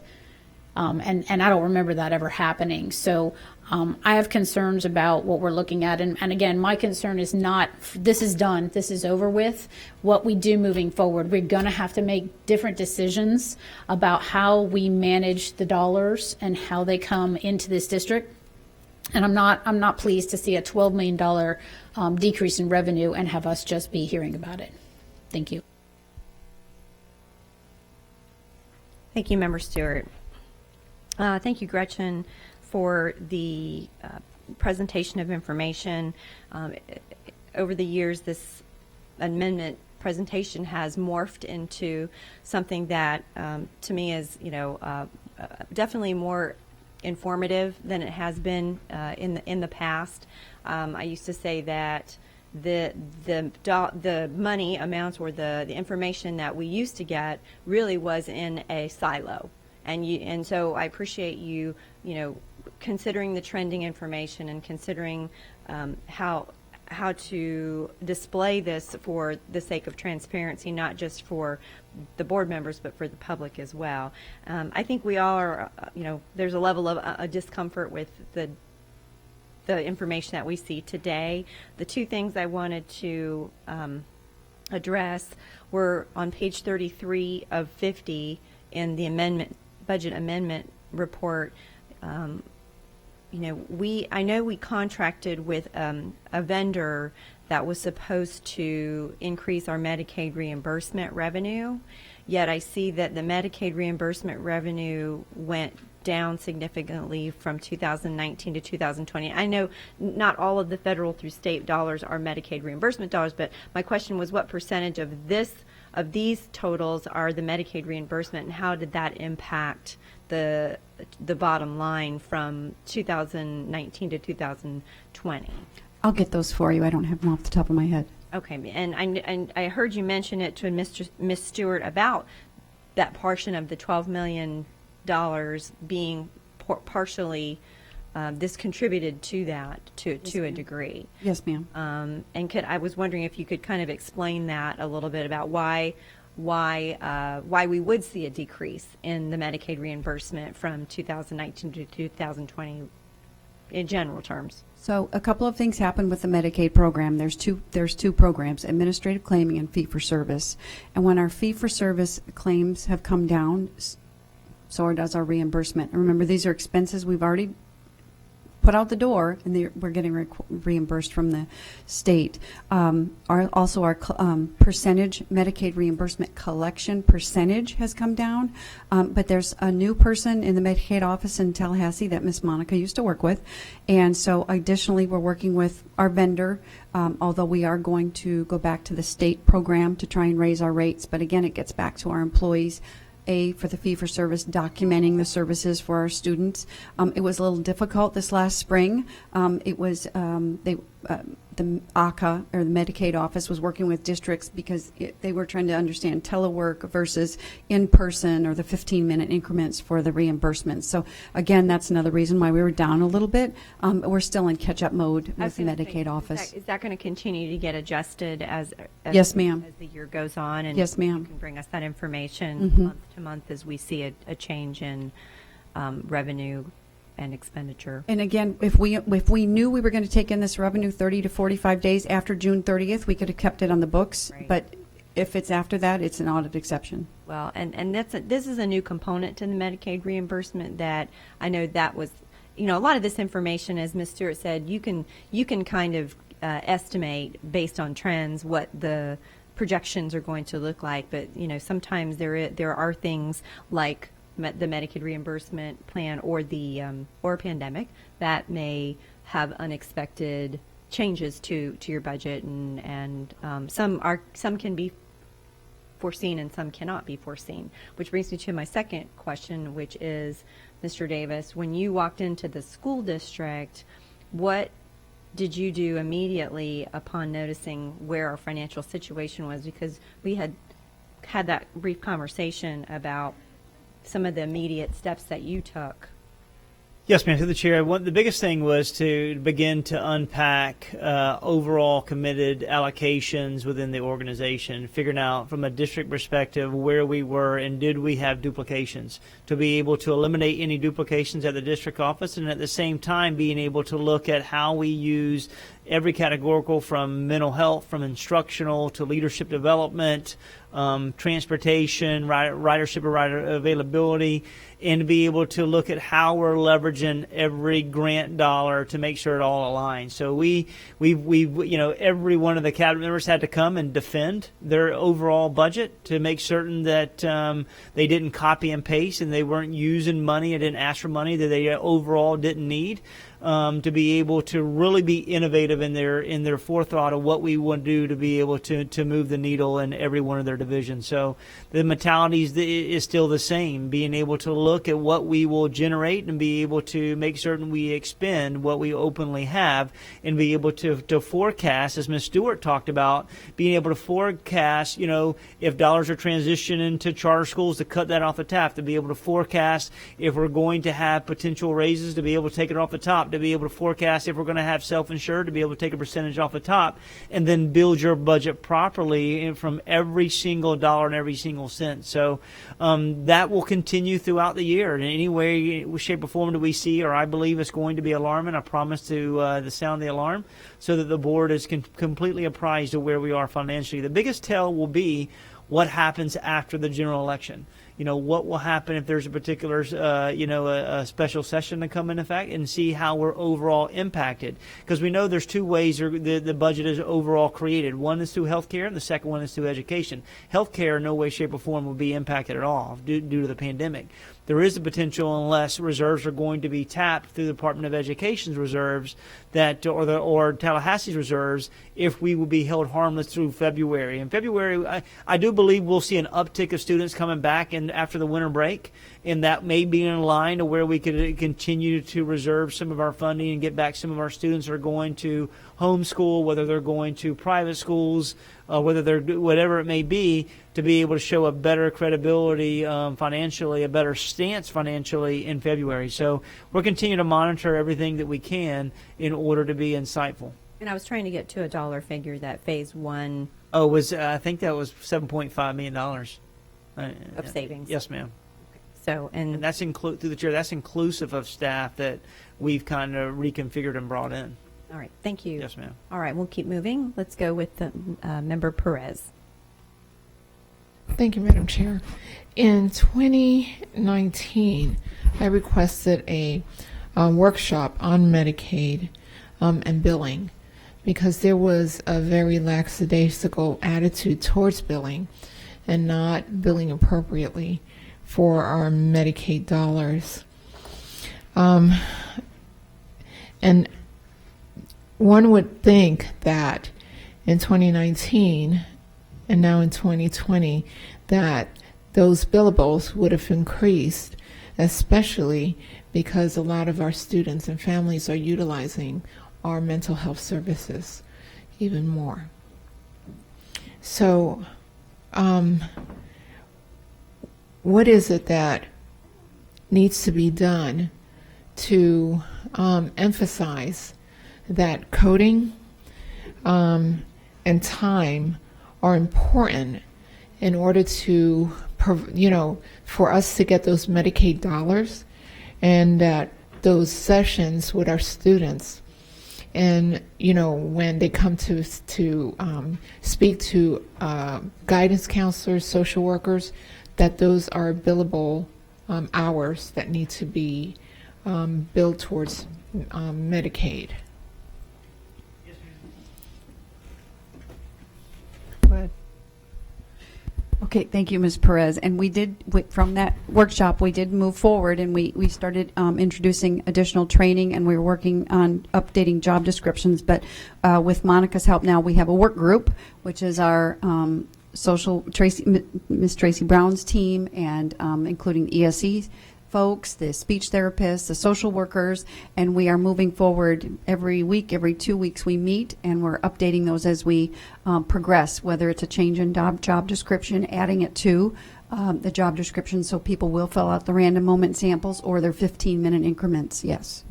Because there are different avenues to receive funding for our students. Depending on the types of mental health that they're seeking, different grants that we could apply for under Medicaid, but if we're not billing, for that time, we won't be accepted for those grants. Can anybody speak for that? I'm not sure. I can say yes, ma'am, to the chair. The biggest thing is for us to create ownership in this work and accountability through it, and being able to look and redefine and be able to help all individuals under this umbrella to properly bill. I think that's the way that we've got to be able to capture every dollar that we can. I also think it's not just inclusive of Medicaid. I think we leave a lot of money on the table related to federal impact money as well. So these two initiatives just have to be important to us, and we've got to be able to link through it. The great thing is this is Dr. Vera Terada's wheelhouse as well. And, for being able to lead this work at the state and help us through it. So she'll be able to put and help and assist the work that we have with Mrs. Brown and her team, along with Ms. Saunders, to be able to put different controls in to obtain every dollar that we can related to the services that are needed for our students. But we definitely, through the chair, we'll look at many grants as we can to be able to obtain it. We don't want to we don't want to leave any dollar out there that we can't we should be able to seek to obtain. But also, through those Medicaid dollars, the families are also targeted for additional services that they might need, not just through the student, but also as a family. So we're really, hurting the family by not inputting that information, billing for that student. We're really hurting not just the student, not just this district, but also their families. Thank you, Madam Perez. We are a little bit behind, correct, Mr. Porter? Well, you have a budget hearing at 5:01, but these two items have to be heard before the budget. Okay, is there anything, I know Member Gray is up there, is there anything additional, Member Gray, that you have to say before 603, 602? I have comments to say about this, but I'm going to wait for my board comments because it's not going to affect the how I vote on these two items, and I know we have to get to the budget hearing. So, Member Gray, do you have anything? Thank you, Member Kona. I had just two suggestions because I've been listening to the various questions, of course, and the explanations, which are it is complicated business. So, with that appreciation, I would suggest, and Madam Chair can hear me, that we have a section, and I mentioned it this morning. I think Superintendent Davis, you were out with the county commissioners, that we set a time. One time a month to discuss the finances, the district finances, and that would include such areas as the general fund, the special revenue fund, capital outlay fund, sales tax revenue collections, and projects. I think if we had that, just as you're doing with the referendum, Superintendent Davis, and I'll write this down and give it to you.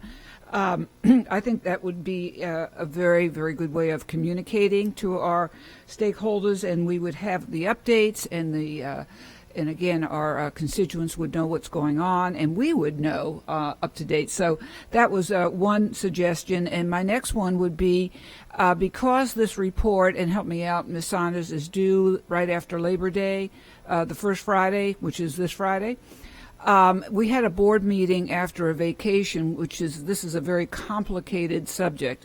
It definitely denotes that we have to talk and ask questions, and we should. So perhaps we can have a board meeting on a Wednesday versus the Tuesday, and this was for next year. I'm just saying that as a suggestion, because all these questions are important questions, and we have to get the answers for clarity. So that would be my my suggestion, because Labor Day holiday, then getting back Tuesday, and then having this very important procedure document due. Two suggestions, and thank you for the time, Member Kona. I appreciate it. Thank you. Thank you, Ms. Gray. So we have a motion on the table for 603 and 602 combined, or just 603? So we have a motion on the floor to approve 603, and we have a second. So without any further discussion, let's vote.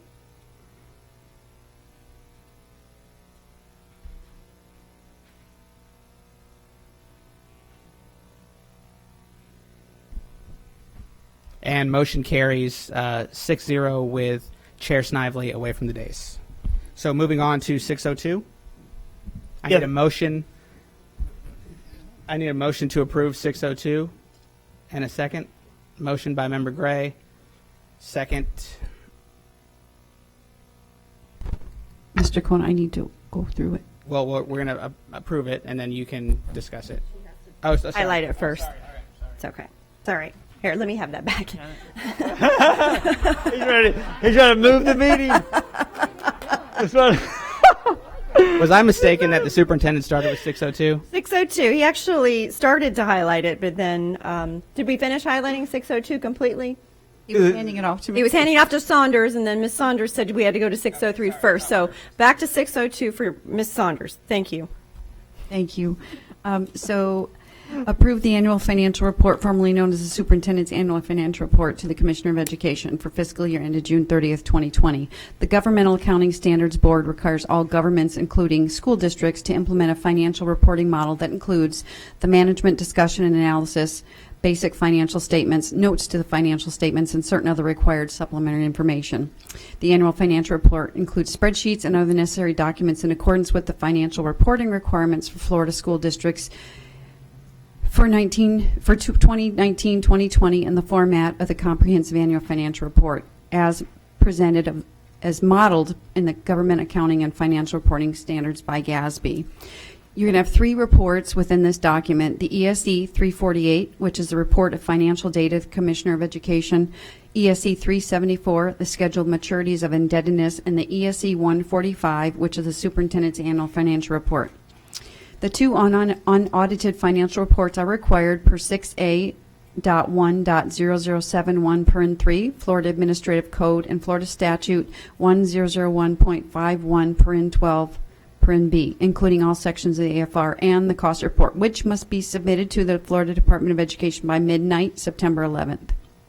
Once the audit has been complete by the Florida Auditor General's Office and KPMG, we'll present to the school board at the December 15th school board meeting. Two documents. One of the documents that you'll see is the paper version right here. This is the unaudited. When we come to you in December, you'll have the pretty cover and the pictures. And as you'll see up above, that's the 6A we were just discussing for fiscal reporting documents in data. So the ESE 348 is a report, like I said, of financial data to the Commissioner of Education, which documents the statement of revenues, expenditures, and changes in fund balance for all major funds. The expenditures, I know this is hard to read, but if you look at page 3 of Exhibit K1, this details other financing sources and changes in fund balance. We can see the general fund had transfers in from the Capital Projects Fund of $53.3 million and $5.3 million for Internal Services Fund, and the breakdown of the fund balance into the appropriate categories. The next report we just wanted to highlight in here at page 15 of Exhibit K10 describes the net position of school internal accounts. So this is the money kept in the schools for their fundraisers, and it decreased by it was $18.8 million as of June 30th, 2019, and it was $18.2 million as of June 30th, 2020. A couple of the other exhibits on page 18 are a breakdown of our utilities and energy services. On page 20, it's information regarding just food service purchases, the teacher salaries. Page 21, charter schools and the breakdown of the charter school funding. In the AFR, the ESE 145, the other report combines multiple reports and documents. The financial statements have 3 components: the government-wide financial statements, the fund financial statements, and notes to the financial statements. The district's net position, which represents resources that are subject to external restrictions on how they may be used, decreased by $19.3 million from the prior year due to current year operations and an overall increase in long-term liabilities. This data looks at current assets, capital assets, long-term liabilities, and other liabilities. The government-wide financial statements, Exhibit B1, are presented to provide our readers with a broad overview of the district's finances in a manner similar to the corporate private sector. The statement of net position details information on all of our district assets, deferred outflows, liabilities, and deferred inflows, and lastly, net position. The government-wide financial statements include not only the district information, but also that of the Hillsborough School Board Leasing Corporation, which is considered a component unit. The fund financial statements are one of the components of the basic financial statements.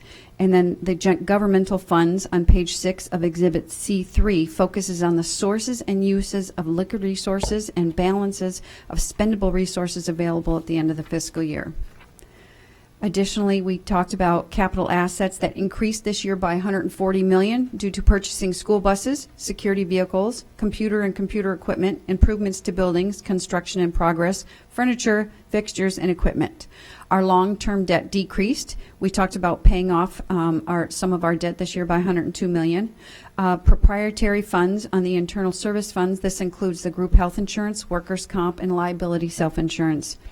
The fiduciary funds holds the funds for the employee pension plans and any other custodial funds we may have. The notes to the financial statements provide additional information that is essential to a full understanding of the data provided in the government-wide and financial fund financial statements. These notes can be found on page 18-1 through 18.61, Exhibit D. Again, once the audit has been completed by the Florida Auditor General's Office and KPMG, will present to the school board in December, and then it will be known as the Comprehensive Annual Financial Report. The audit will include a review of our cash investments, capital assets, debt, pension liabilities, self-insurance revenues, liabilities, internal controls, and the system controls within Lawson.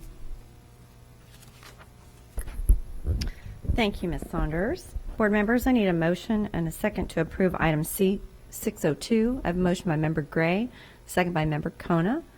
And we have some discussion. Member Gray. Yes, real quick. Ms. Saunders, can you just give us the layman's conversation? What does this annual report really tell us in general terms? Gives the picture on the district on not just revenues and expenditures, but assets and liabilities. It's all of our buildings, all of our inventory. It's our buses. It's our security vehicles. It's everything. It's the fuel in the ground. It's the commodities in the cafeterias. It just gives a big picture of our house.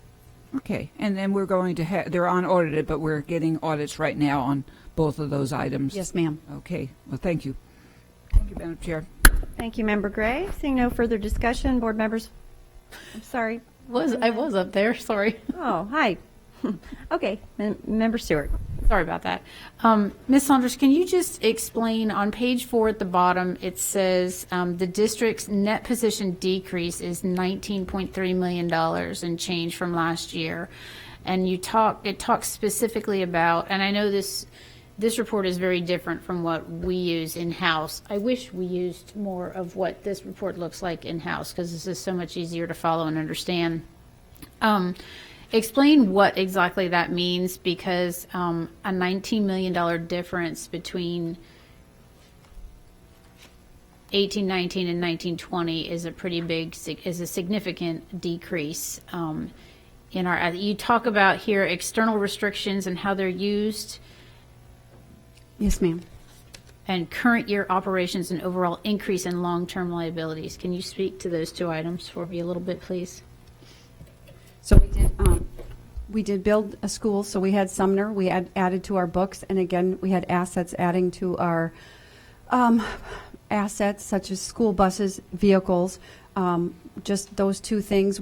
As we thought we were going to sell off the school buses, we thought we were going to generate a lot more revenue than we did on school buses. We took in maybe $1,000 to $2,000 when we sold school buses. We spent over $100 million between capital and we did come down in liabilities as we paid off debt last year also. So principal and interest came down.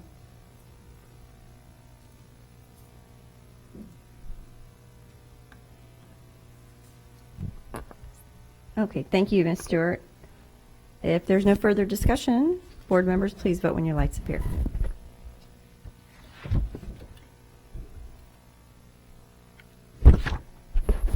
And it passes unanimously. Thank you, board members. Okay, so we have approved 602 and 603, which were the required agenda items to have voted on before we go into our public hearing, which was supposed to be at 5:01. It is 6:06 at this juncture.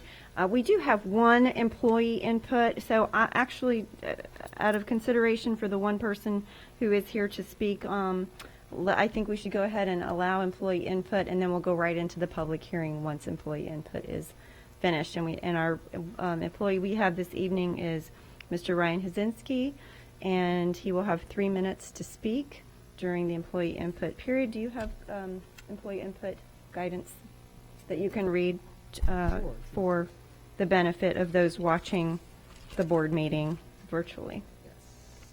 Good, if I can find it. Do you have it right there? Sorry, it's here. Here it is. Okay, we now will take employee input. Even though we hear from the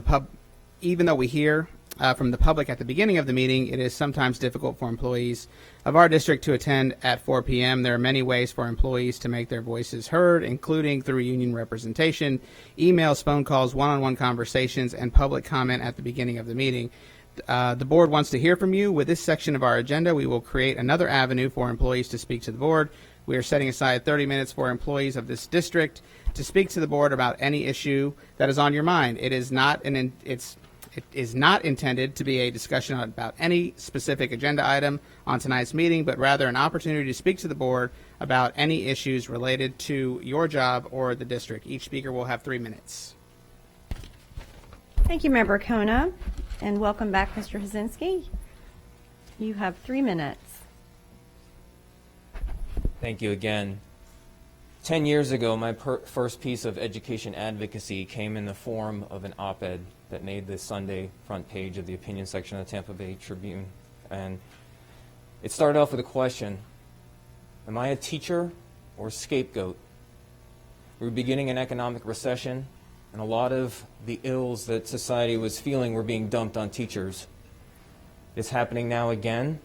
But my question is, am I a teacher or a cog in this machine? I feel like I shouldn't even say my name anymore. I am Unit 100827. That's how I feel right now. That's how many teachers feel. You know, the state gets to do a lot. They get away with a lot of what I call transference of skin in the game. Somebody like Governor DeSantis, on July 22nd, when he makes promises that teachers would have choices, he doesn't have to follow through on that. There's no skin in the game. There's no risk for him. He doesn't take on any risk. When Commissioner Corcoran says that we will keep people safe and that everybody has 100% support, he can say these things freely. No skin in the game. Everything just rolls downhill. And what I'm really afraid of is that's going to continue from this board. You know, what happens is you guys can get to be up here and say these things and congratulate these things that are happening in our schools. But the reality is, a lot of teachers are really, really struggling. And I don't just mean me. I'm talking about every teacher. This simultaneous teaching thing, or concurrent, or synchronous, or whatever you want to call it, that thousands of people were forced into, not only is it destroying morale, it is physically destroying teachers. You guys know I talked to a lot of people. There must have been scores who reached out to me last week and said, I am so exhausted. I've never been this exhausted. But you guys don't understand this. There's no skin in the game. Those who show up, they have the skin in the game. They're the ones taking all the risk. I mean, I'm calling in sick, and I'm spending 10 hours a day just trying to build Canvas, be on Zoom with my kids, and do all these things on my own time. If I take this leave, I'm going to seriously use the second half of it to reconsider whether or not I want to be a teacher anymore. I hate to even say that out loud, but that's where I'm at. This is real. I've given my heart and soul to every child I've come across for 16 plus years. But to quote my favorite Dirty Harry line from Magnum Force, a man's got to know his limitations. And I may have found mine. Thank you for your time. Thank you very much. All right, we will now move into the public hearing portion of our agenda this evening. I'm going to turn it over to Ms. Saunders to begin. Thank you.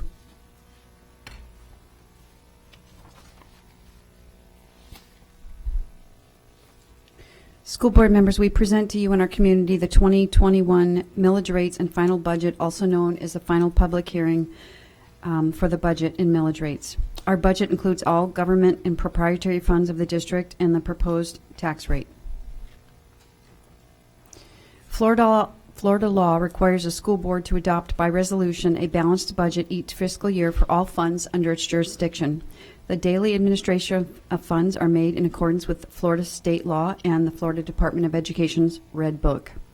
The funds include the general fund, debt service funds, capital outlay funds, special revenue funds, and internal service funds.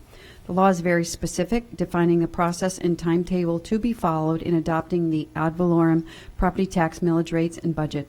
By law, the school board must conduct 2 public hearings on the millage rates and proposed budget.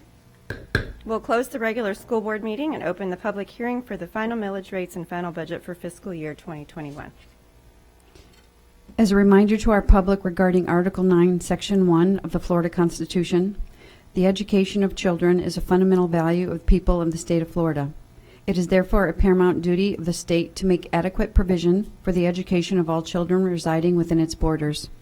Adequate provision shall be made by law for a uniform, efficient, safe, secure, and high-quality system of free public schools that allow students to obtain a high-quality education. Each district participating in the state appropriations for the Florida Education Finance Program must provide evidence of its effort to maintain an adequate school program throughout the district and must meet at least the requirements cited below. 1. Maintain adequate and accurate records, including a system of internal accounts for individual schools, and file with the department in correct and proper form on or before the due date each annual or periodic report that is required by the Florida Administrative Code. 2. Operate all schools for a term of 180 actual teaching days or the equivalent on an hourly basis. Upon written application, the Florida State Board of Education may prescribe procedures for altering this requirement. 3. Provide written contracts for all instructional personnel. 4. Expend funds for salaries in accordance with a salary schedule or schedules adopted by the school board in accordance with Florida statutes and the Florida Administrative Code. Observe all requirements of the Florida State Board of Education relating to the participation, adoption, and execution of budgets for the district school system. 6. Levy the required local effort millage rate on the taxable value for school purposes of the district. And 7. Maintain an ongoing systematic evaluation of the educational program needs of the district and develop a comprehensive annual and long-range plan for meeting those needs. The truth in millage or trim process informs taxpayers of the public about the legislative process which determines local ad valorem or property taxes. The trim legislation was enacted in 1980, and the requirements are detailed in Florida statute under Section 200. The statute requires school districts to advertise the proposed millage rates and budget annually. The district millage rates are comprised of the general operating millage, which includes the required local effort, discretionary millage, and the capital outlay millage. Additionally, the statute mandates the newspaper notice requirements, form, size, and placement of the budget advertisement. This notice must be advertised in the newspaper of general paid circulation in our county. Also directed are the requirements for the order of business during the public hearing. What is TRIM? TRIM requires 2 public hearings for open discussion of the millage rates and proposed budgets of all taxing authorities. The TRIM process invites taxpayers to the public to participate in the local TRIM process used to levy ad valorem or property taxes. In accordance with the requirements of TRIM, we placed a legal advertisement in the Tampa Bay Times on Sunday, July 26, 2020. Following public input and board discussion, the millage rates are to be adopted first, followed by the budget. Once adopted, the millage rates are certified to Hillsborough County and the property tax bills will be generated. What is a mill? A mill refers to the rate of property tax commonly paid on the assessed value of homes and business properties. A mill is 1/10 of 1 cent. A mill levy is a property tax of $1 per 1,000 of assessed property valuation of property. What is the rolled back rate?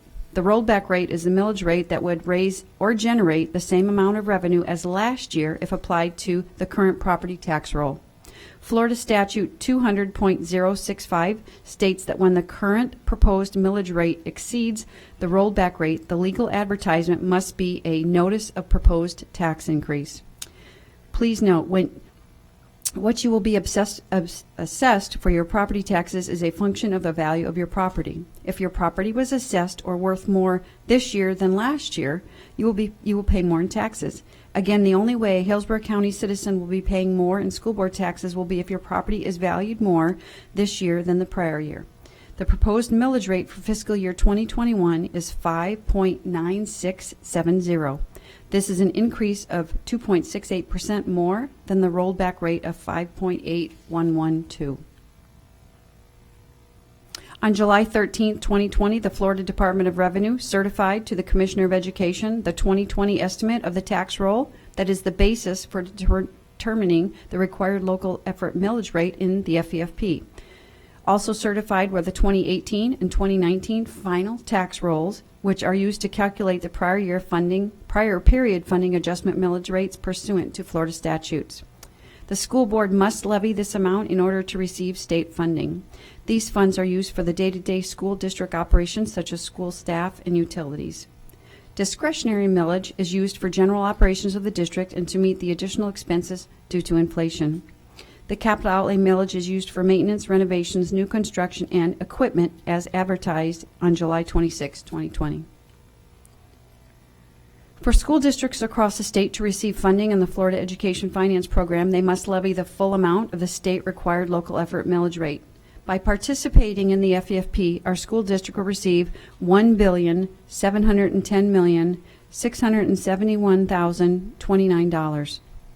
If the state required local effort millage rate does not pass, our district would only generate the local revenue portion of $522,462,333 and not receive the additional $1.1 billion.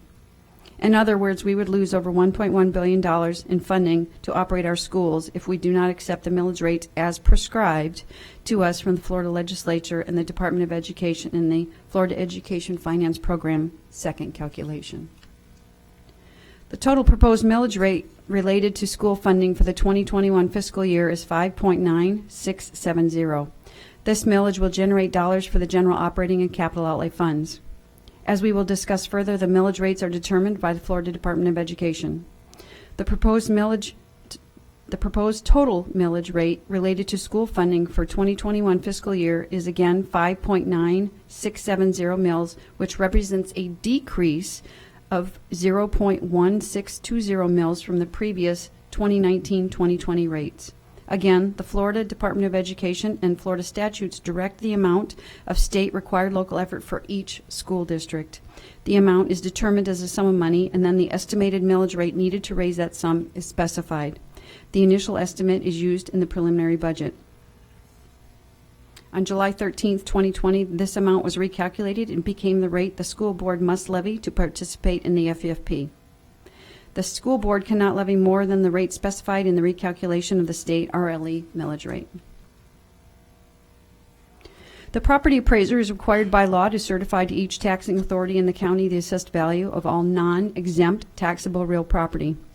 The property appraiser, who is independent of the school board, is required to provide this certification no later than July 1 each year or July 2nd if July 1st is a Sunday.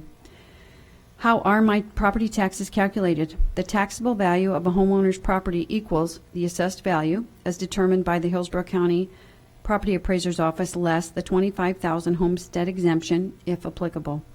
Fair market value is the amount a knowledgeable buyer would pay for the property and a willing seller would accept for the property. If you feel that the value of your property is inaccurate or does not reflect fair market value, or if you are entitled to an exemption or classification that is not reflected on your property valuation statement, contact your local property appraiser's office of the county in which you live. What is a homestead exemption? A homestead exemption is probably the most common tax exemption.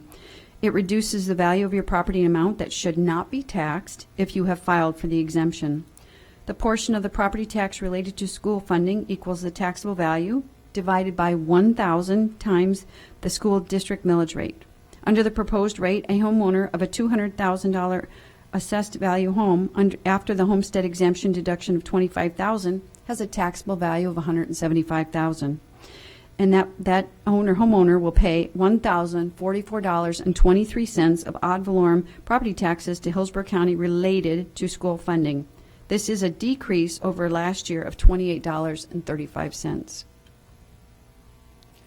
So what does this mean to our taxpayers? The average family will pay $1,044.23 in property taxes on a home assessed at $200,000 earmarked for the public schools in Hillsborough County.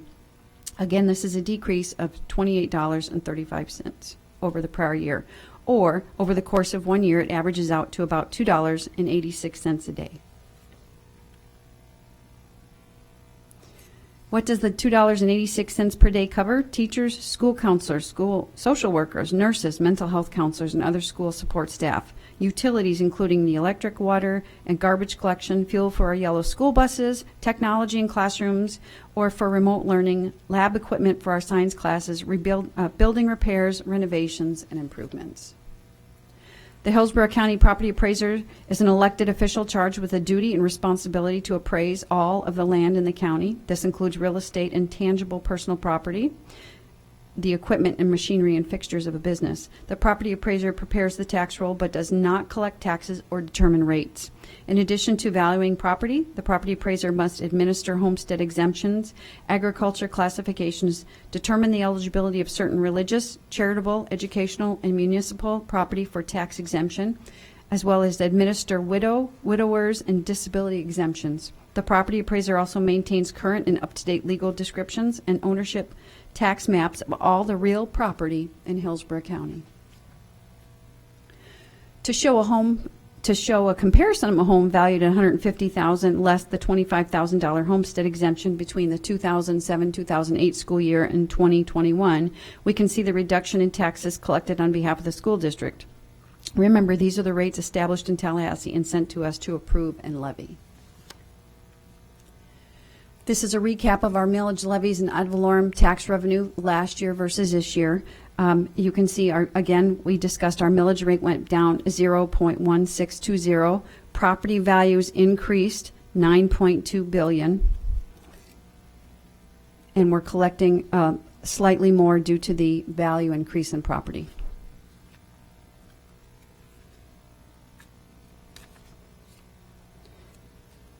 At this point, I'm going to read each of these proposed millage rates and then hand it over to Ms. Snively to request a motion in a second. So it is recommended that the board adopt the state-required local effort millage rate of 3.7190 mils. It is recommended that the board adopt the discretionary operating millage rate of 0.7480 mils. It is recommended that the board adopt the local capital improvement millage rate of 1.5000 mils. And it is recommended the board adopt the debt service millage rate of 0.000 mils. Thank you, Ms. Saunders. Board members, I need a motion and a second to adopt the fiscal year 2020 to 2021 millage rates as presented. I have a motion by Member Gray and a second by Member Perez. First, is there anyone present who wishes to address the board concerning millage rates or rolled back rates? Ms. Amato, you are recognized, and you have 3 minutes. Thank you, Board, for having me. I'm going to discuss the millage rates because I know as the budget moves forward, the public has more opportunity to speak about different parts of the budget, correct? Okay. This is one of the most important meetings, the most important meeting that the school board will ever have. As a taxpayer, this is one of our largest assets in Hillsborough County. You have a $3.24 billion budget this year because it went down because of sales tax revenue. In comparison, for 220,000 students, 24,000 employees, more or less, in comparison to our county budget, which is about $5.4 billion for 1.4 million people. So that is the comparison of the biggest budget that you have. And so our millage rates, I think it's really important to understand that the reason why Tallahassee will do the things that it does is because it's providing equity.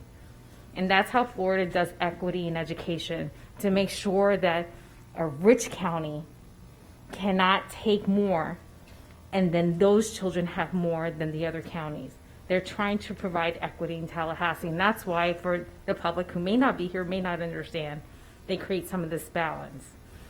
Now, even though the millage went down, our property values went up in Florida. So my taxes are actually going significantly up this year. And usually I'll do 50-50 for my state taxes to our local taxes. And a lot of people need to understand that we are part of this corporation for our children. And I'm here because this is the most important meeting you're going to have. And I understand that your hands are tied on what we do for millage, but maybe the public can understand why millage is the way it is, and that we will be paying more this year if you own property, because your property values have gone up. And we also have more housing everywhere we look, which is impacting our schools. So thank you very much. Thank you very much. Is there anyone else present who wishes to address the board with regard to millage rates or rolled back rates? Seeing none, we'll move on to our board member comments and discussion. Member Gray. Thank you, Madam Chair. I agree. Millage rate right now, it's the perfect storm. And with our costs going up with COVID, our decrease in enrollment, and plus the actual total millage rate going down, I would say it's time to knock on the door to our lobbyists and start getting them rallied up. But that's a conversation for a later time as to what we will do, what we need to do, and what we must do for the sake of our Hillsborough County Public School District and system. I wanted to know real quick, Ms. Saunders or Superintendent Davis, what do you think our general fund balance will be? What do you think, to the best of your knowledge, in June 2021? I know that we're planning, we're moving it. Yes, ma'am. Through the chair, we're committing that it'll be greater than 3.91. We'll do everything we can. It's all just contingent on how we're going to be funded on the second half of the year, right after October. So we're going to do our part to make certain that we're very creative with our funding sources, and but at the same time, try to make sure we're conservative related to what we're spending on PPE as well. So we're going to do a lot of initiative with not only scaling back, but also being able to look for additional grant dollars to be able to assist with what we're implementing as of now. So our commitment is to be at a better place than we are in the 1920 school year. And there's a redundancy to this conversation, this question, but it's a necessary point because, again, this is critical that the public realizes that we are functioning at a very low budget situation, and at the same time, we have costs that are probably going to go up. I also wanted to ask, have we identified those sources of revenue that will occur if the states cuts us? Have we had any reason or any information to identify prospective cuts from the state? Go ahead. Through the superintendent, through chair. When we're looking at this information now, if we do have a special session, it's going to be and we don't have the students. We're supposed to be held harmless for the first half of the school year. However, remember we have 2 survey counts, one in October, one in February, March, and if the students aren't back with us, whether it's brick and mortar or hybrid in March, they're going to true us up. So it'll be across the board cut. I don't see them picking here and there. I think all of our categoricals are going to be cut. Again, this is just Gretchen's interpretation. Just as we speak every week with the Finance Council, it's just going to be an across-the-board cut because they're going to have to true it up. The state revenues have not come in. The state revenues are down just for the revenue estimating conference information we're hearing. So as the superintendent said, we just have to bring our expenses into alignment and just really watch what we're spending now. Okay, so, I mean, and I think we'll discuss this, but openly, of course, we need to, as a board, and as per your suggestion and our superintendent, to start looking at various ways that we can cut expenses. And I know Dr. Kemp has been definitely working very diligently, as Superintendent Davis is, but I think that's our next real conversation. And we had this in 2016, and really in the mid-1980s when Superintendent Earl Leonard was the person in charge with Randy Poindexter, that we had such a budget shortfall. There were about 3 years that our teachers did not have a raise, and that we were desperately waiting for it. So what happened was it didn't happen. And worse yet, we were suffering the cuts. So Dr. Leonard went to each school and talked to the teachers and said, what I can do for you is give you a bonus. Now, remember, this is in the mid-'80s, right? So the bonus was $50, but the point was the morale of the teachers, such as what we heard this afternoon, this afternoon, was so far down that something needed to be said, and the teachers needed that morale boost. Secondly, beyond the bonus, and some of you will chuckle, I am pretty old, and these money relativity is a little bit off, but also we put administrators, we had them as subs, so we brought those folks in, and what happened to the teachers versus them, they would be out, but they would not be punitized. They would have the administrators come in when they had the sicknesses. So there were a few things that were done to help the morale, but those speakers, such as Ryan, we're hearing what they're saying, and I know the superintendent is hearing. And we need to remember that, yes, this is a bad situation, but we had bad situations before, and that's one of the reasons in 2018 we were seeking for the referendum, because we were real bad conditions. So I'm ready for those conversations again, and I know the board is. How and where are we going to cut? And I know you're making hard choices, Dr. Kemp, and I know that us board members also will hopefully be there to back your decisions up as much as possible. I don't know if you want to remark on that, Superintendent Davis. I know what's coming up is a remarkable process, and it will save us money, but at the same time, the teachers are right now very anxious, frustrated, and I hope that we can reach out to them sooner than later. Member Gray, hold on just Yeah, one if I could minute. interject. We're a little off track here. Yeah, I think Member Gray's asking a very good question. Yes, However, I thank want you. to bring the board back to, you're in the budget hearing right now, and I think probably Ms. Gray, maybe a board member comments or some other time to do that, but this is specifically about the millage. There's a motion on the floor, and I just want the board, because it is a public hearing, just to stay focused on that. And it's a timing. No, don't apologize. It's just a timing issue. Timing issue. Right. Thank you, Madam Chair. Yeah, absolutely. So I think that correct, many of your comments are correct, and we'll hear probably from more board members this evening about some of the things that are going to need to happen. But right now we're just talking about millage and trim and rollback rates. So are there any other comments or questions or discussion about those? And seeing none, we'll go ahead and vote when your lights appear. Thank you.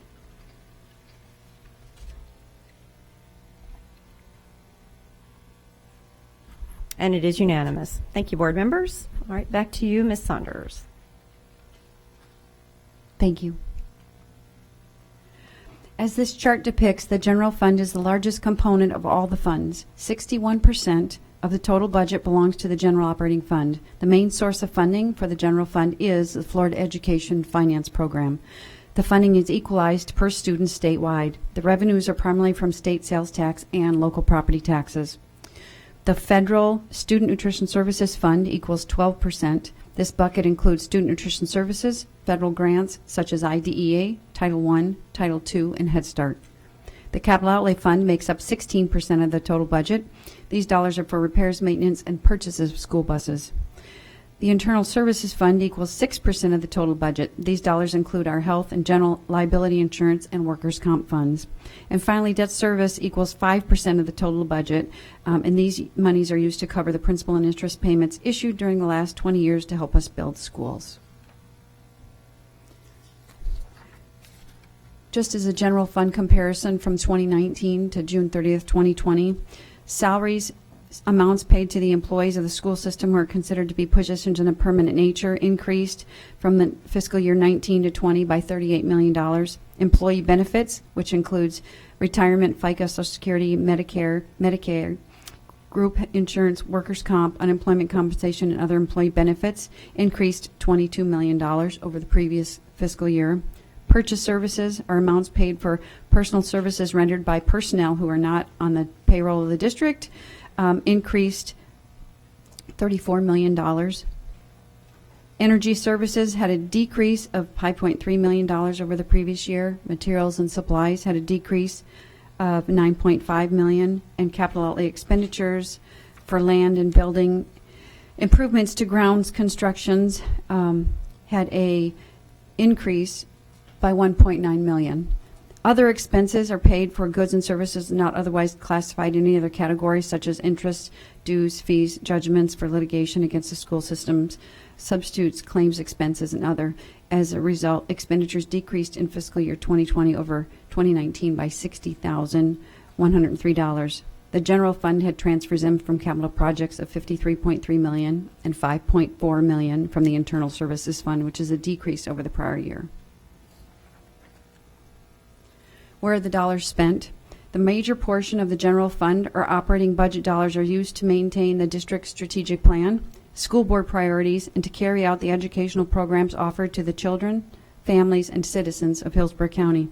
School level services expenditures made up 96.68% of the operating budget. Our curriculum and professional development program equaled 1.31%.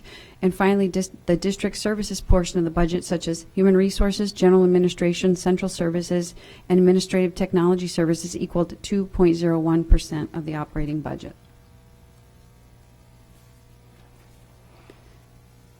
It is recommended that the board adopt the budget of $3,219,871,411.08.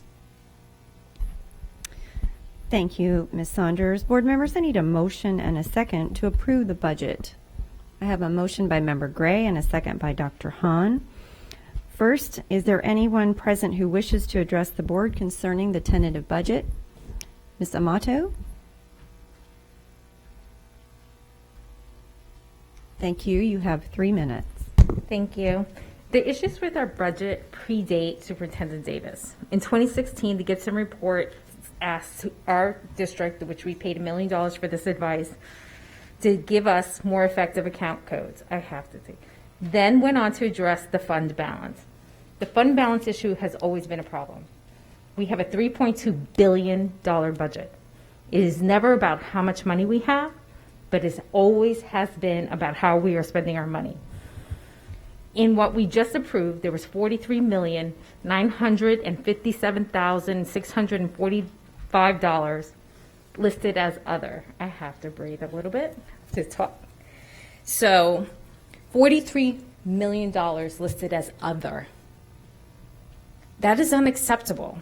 There should always be a receipt on what our expenditure exactly is. Not in pages later, not a roundabout, so I have to add it all together to know how exactly it ended up. So I really appreciate Superintendent Davis taking out the federal impact aid and saying we're going to start tracking it. The state in the FEEP gives us 18 different categoricals approximately. Most of those go into the general fund, and then it goes into a black hole that's not accounted for.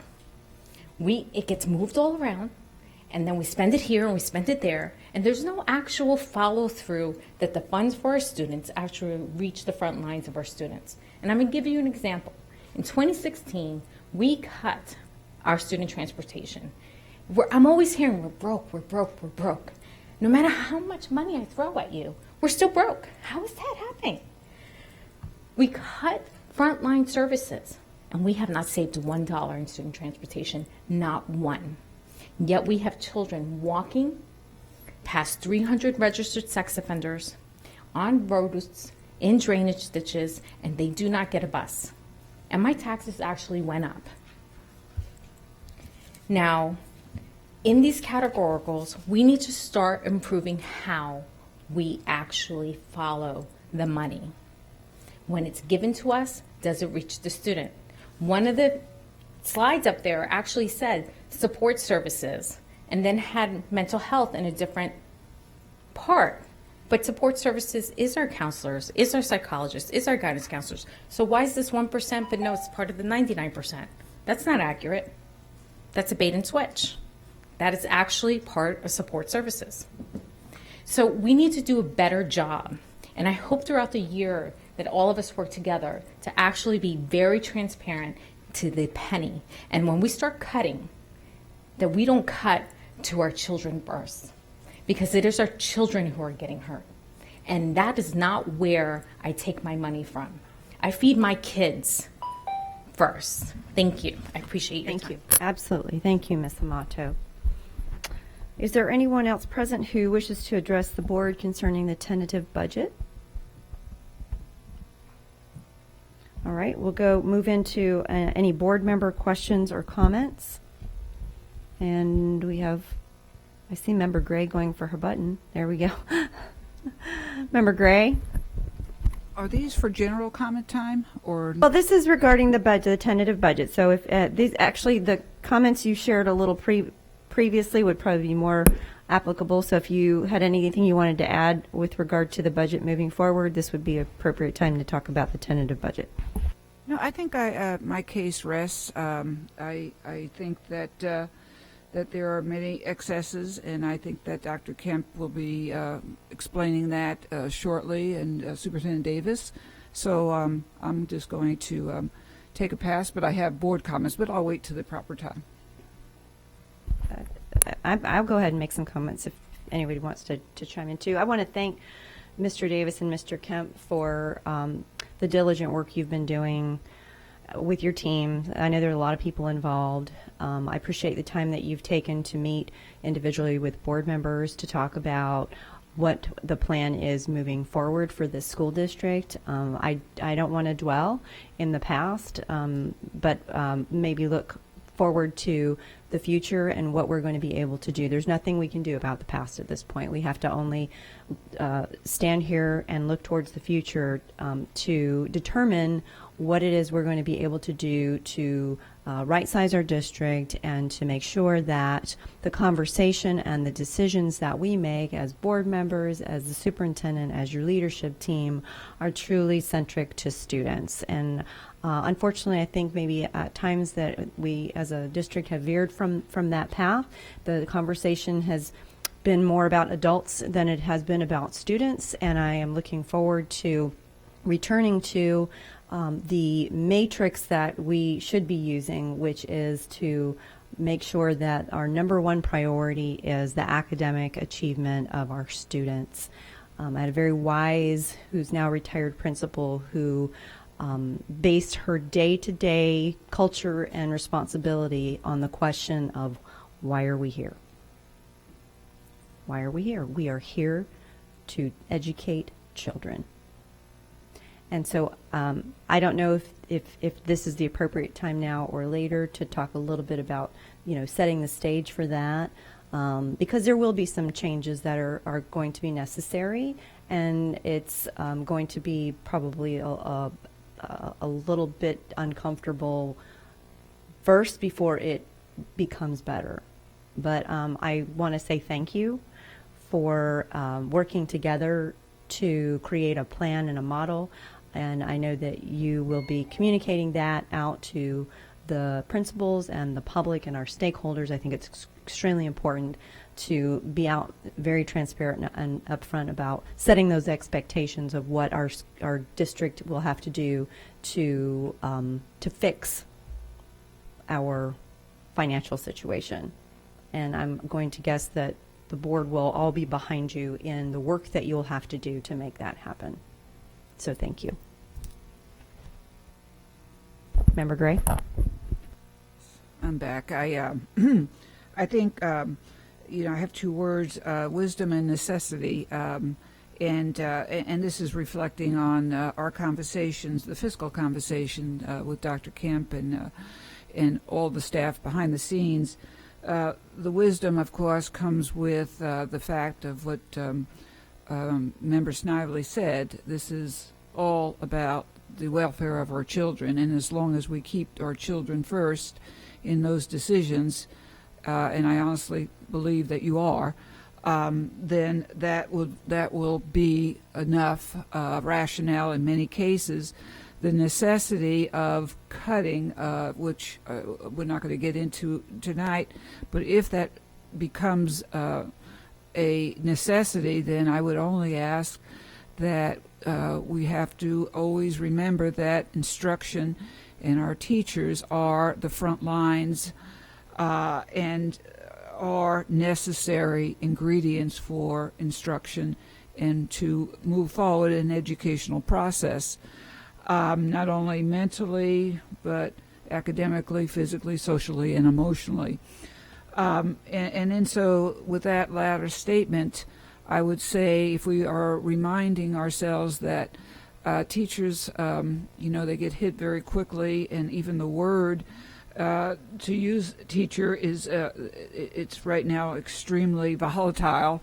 So I think we need to commit ourselves, if you don't mind, in language, that we remember that also administration also. And Dr. Kemp, I saw your facial expression. I know that I didn't mean that teachers are volatile, but sometimes they feel that they're already going to be, cut first, and so that conversation can become that. So, and Member Snively, I want to thank the heartfelt, endless work, because it is endless, that you all have been doing, and thank you for your commitment to the welfare of our children. Thank you. Thank you, Member Gray. Seeing no further discussion or comments from board members, please vote when your lights appear.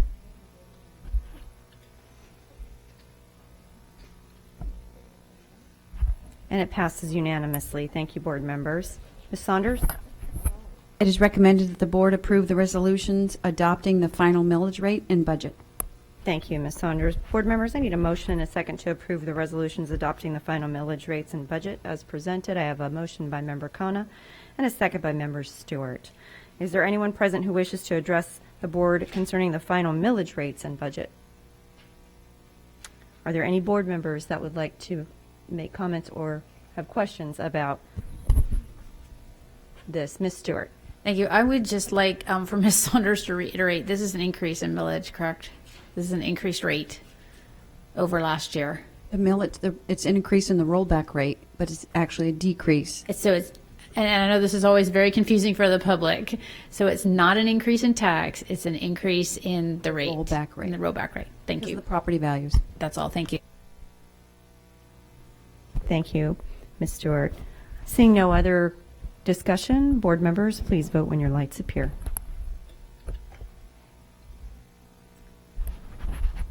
And it passes unanimously. Ms. Saunders? The next item we left up on the board just to with a line through it to show that the lottery dollars, because a lot of the public does not realize that the lottery dollars, the funds for school districts was vetoed this year. So we just left that up there. It is recommended that the board authorize staff to perform all tasks necessary to ensure compliance with the truth in millage requirements of Chapter 200 Florida statutes.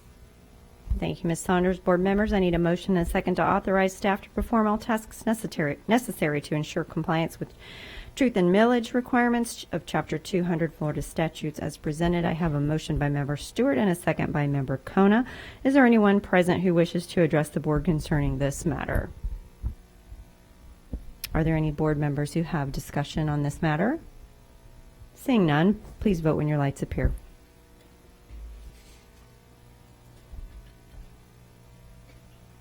And it passes unanimously.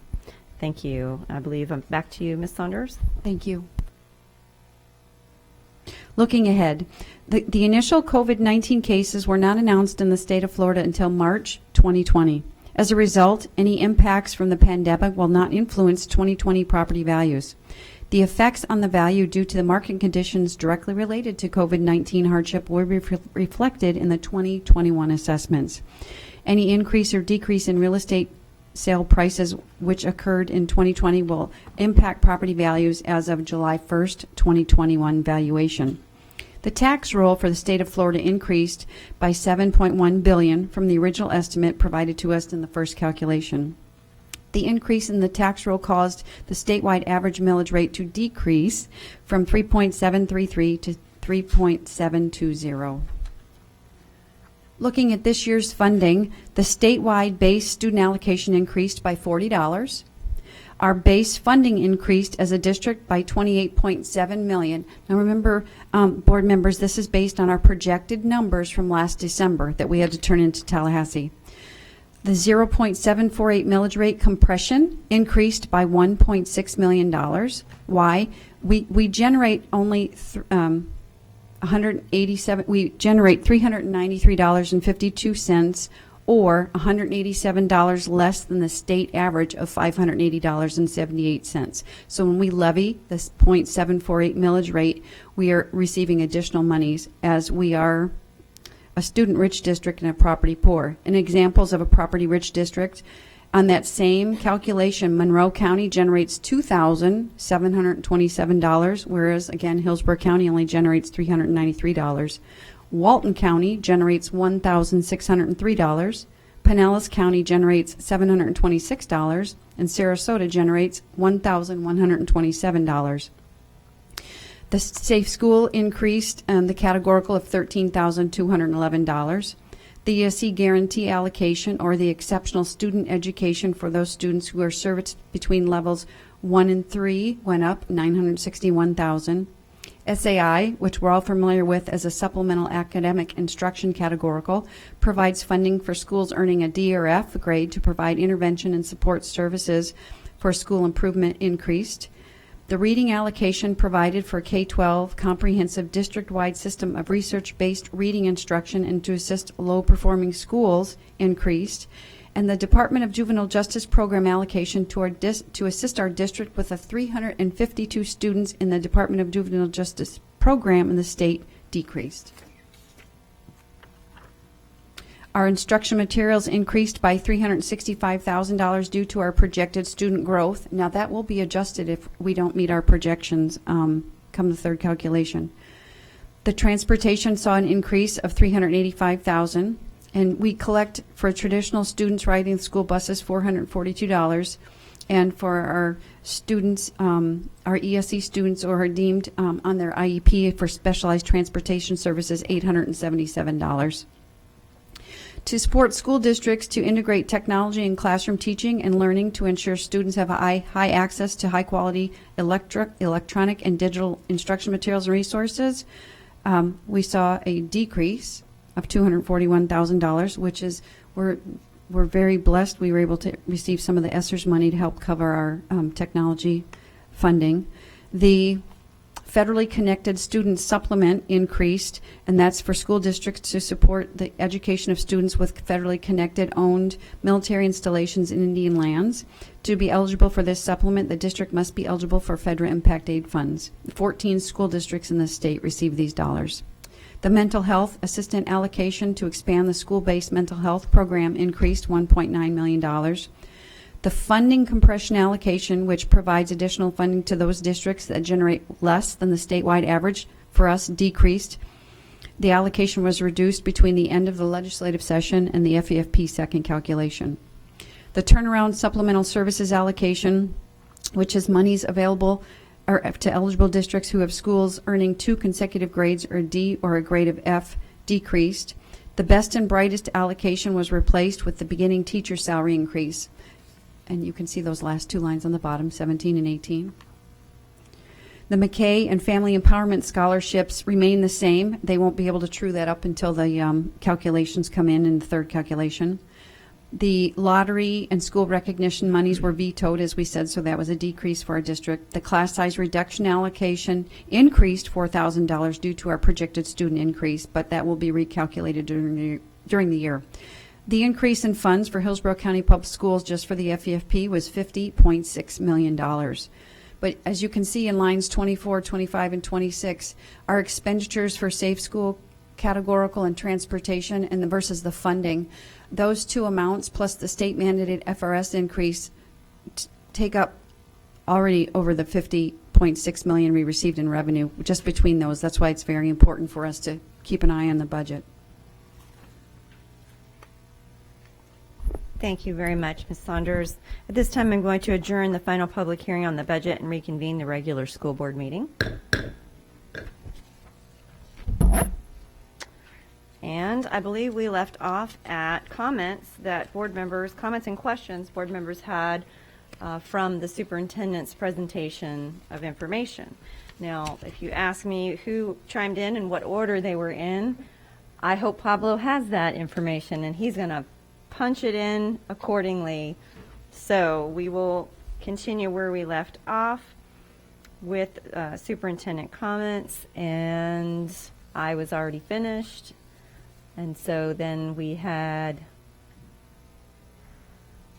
Ms. Gray, then Ms. Stewart, then Dr. Hahn, and Member Perez. Do you even remember what you were going to say? Yes. Through the chair. I like this. So this is how you want to do it every board meeting, right? Okay. So we do have the paper version of his presentation if you need to refer back to it or your notes. We will begin with Member Gray.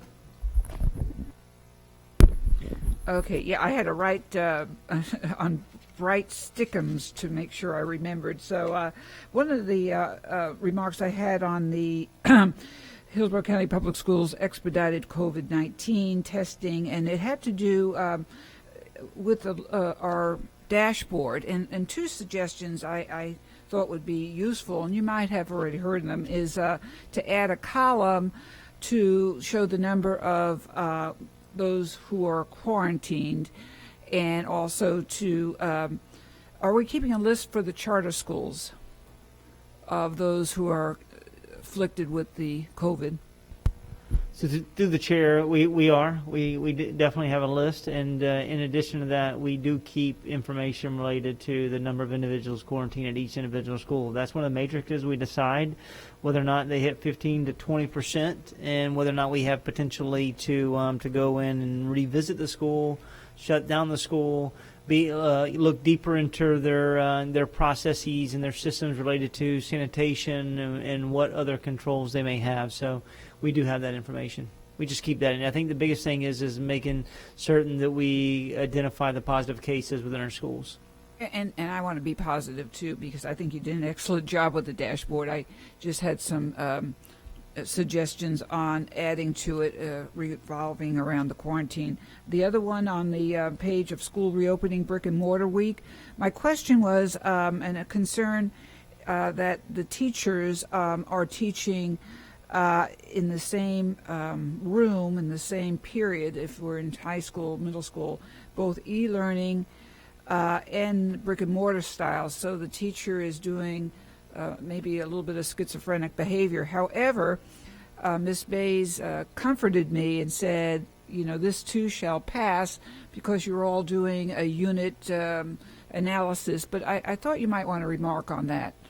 Yes, ma'am, through the chair. We know a number of teachers, especially at the secondary level, are doing simultaneous teaching, and this is all volunteer related to they're willing to do it, their willingness to do it. So we know that it's very complex to do, but when you have singleton classes or classes that we can't duplicate, this is ultimately one of the only ways that we can get through it. So we openly, you know, if a teacher was interested to do it, we allow them to do it, provided ongoing professional learning. I visited some classrooms that teachers are doing it. They're doing a fabulous job with connecting with those who are in brick and mortar, at the same time connecting with those who are virtual.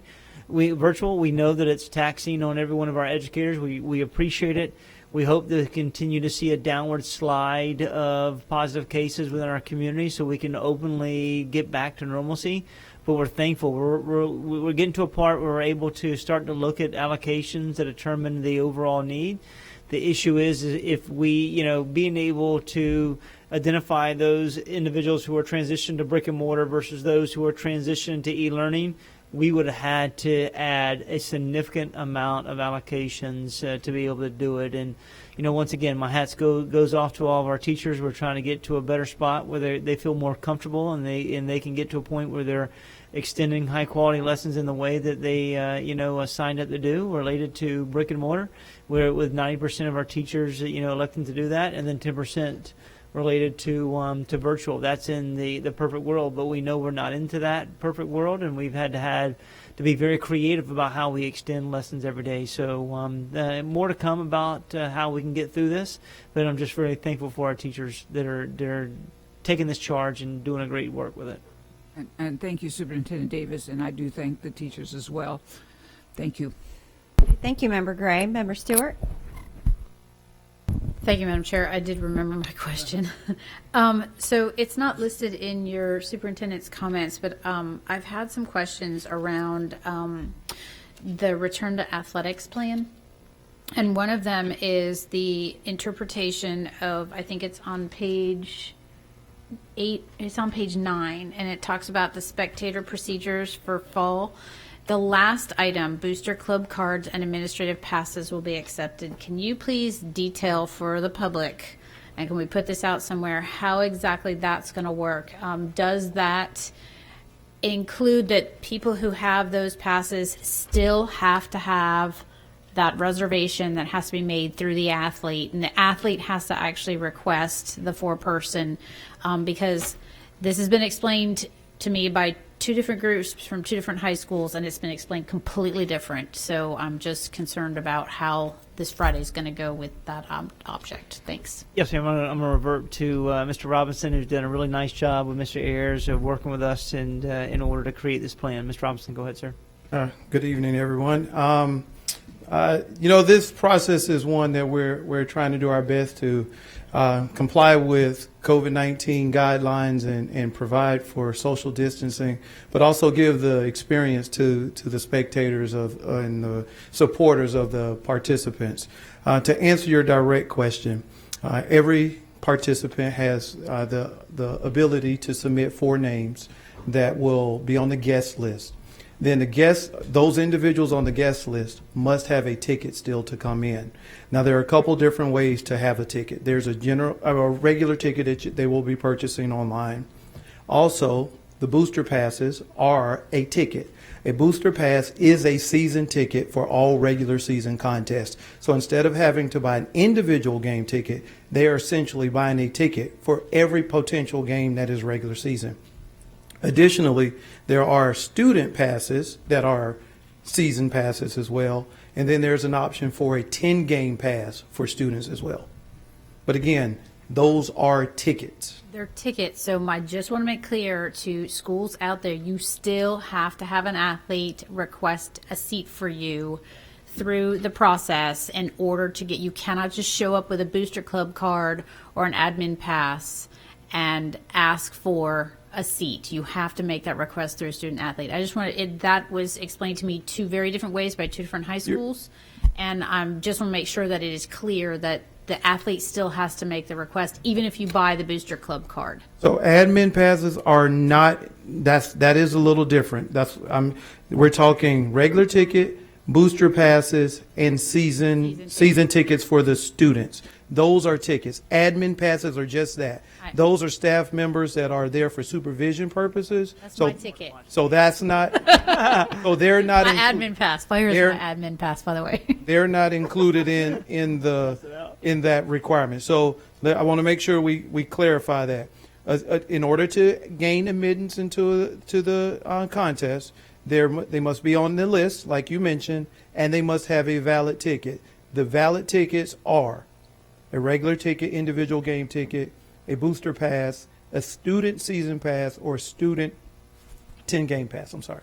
But are we asking also under admin passes for those admins to ask or at least contact the principal of the school and make sure that there is opportunity for them to be there? So the admin passes are only for there's very limited number of admin passes. So right. that's we don't see that as an issue. Okay. Thank you for clarifying that. I appreciate it. Yes, sir. That's right.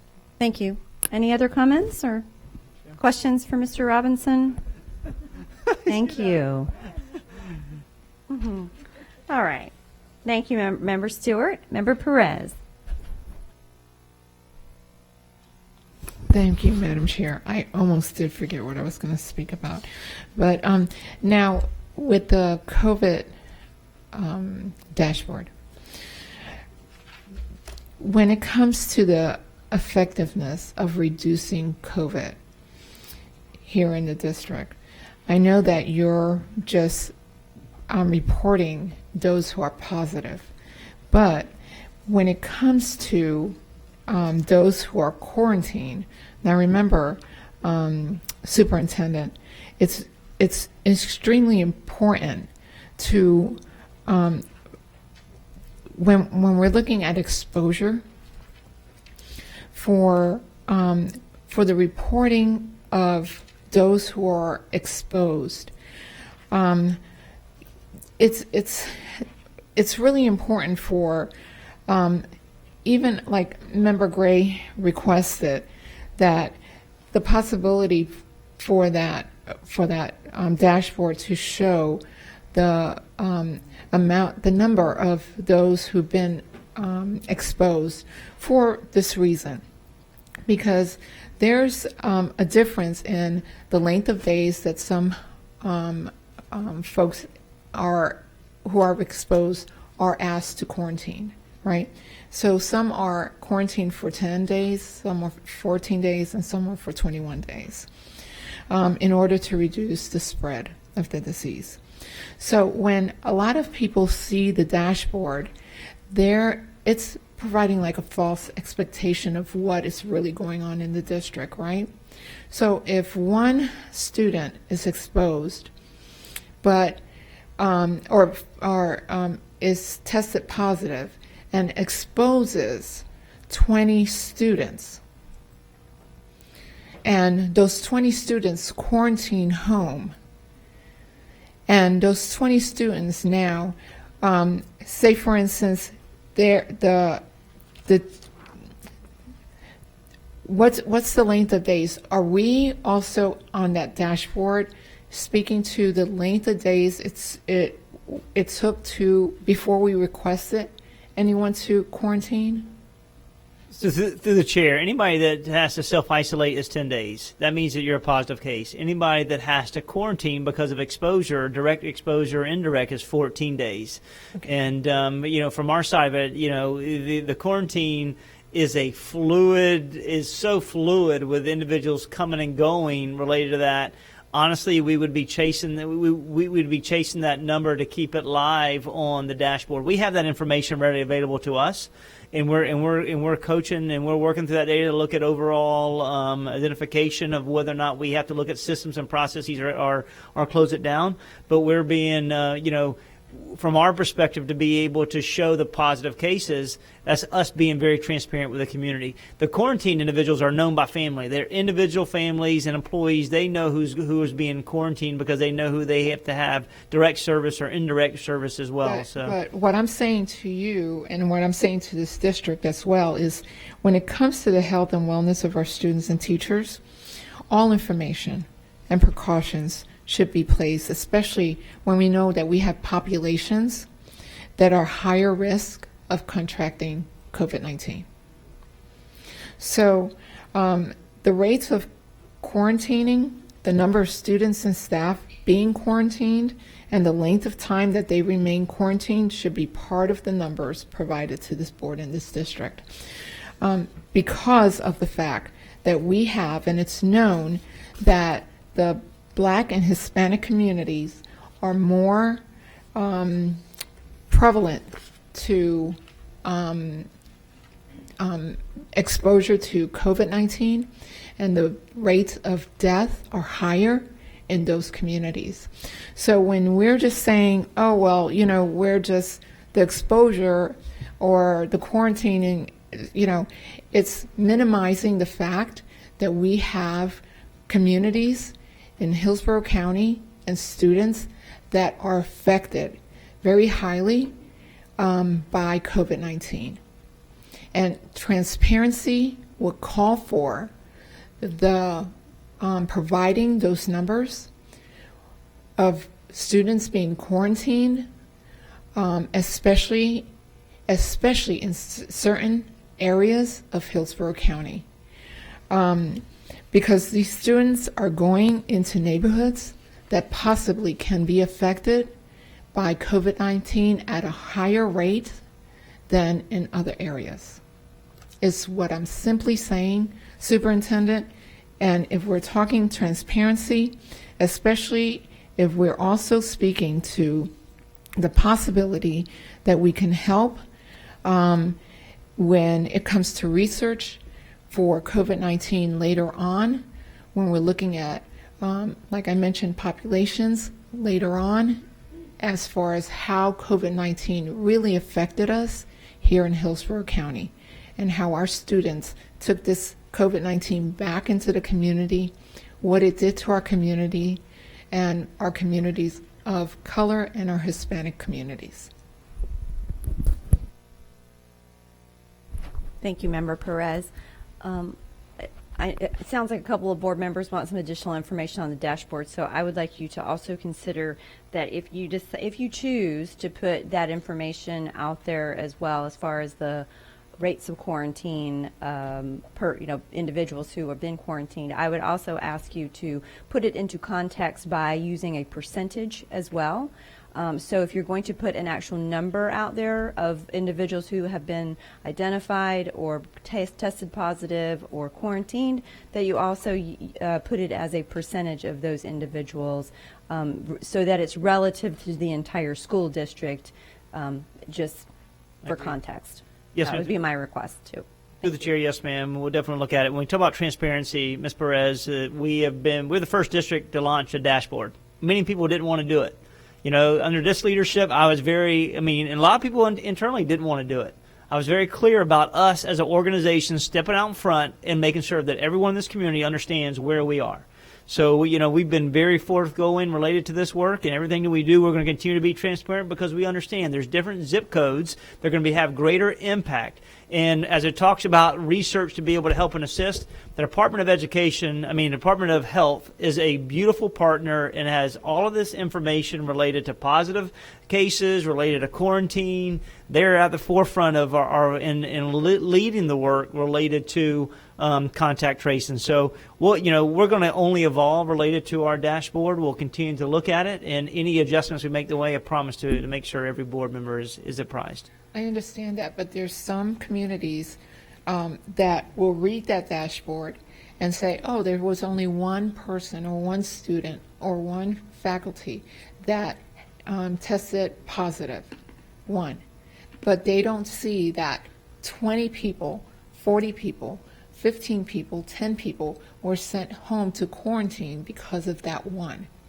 So we're providing a false narrative for people who do not understand, our community members who do not understand how to read that dashboard.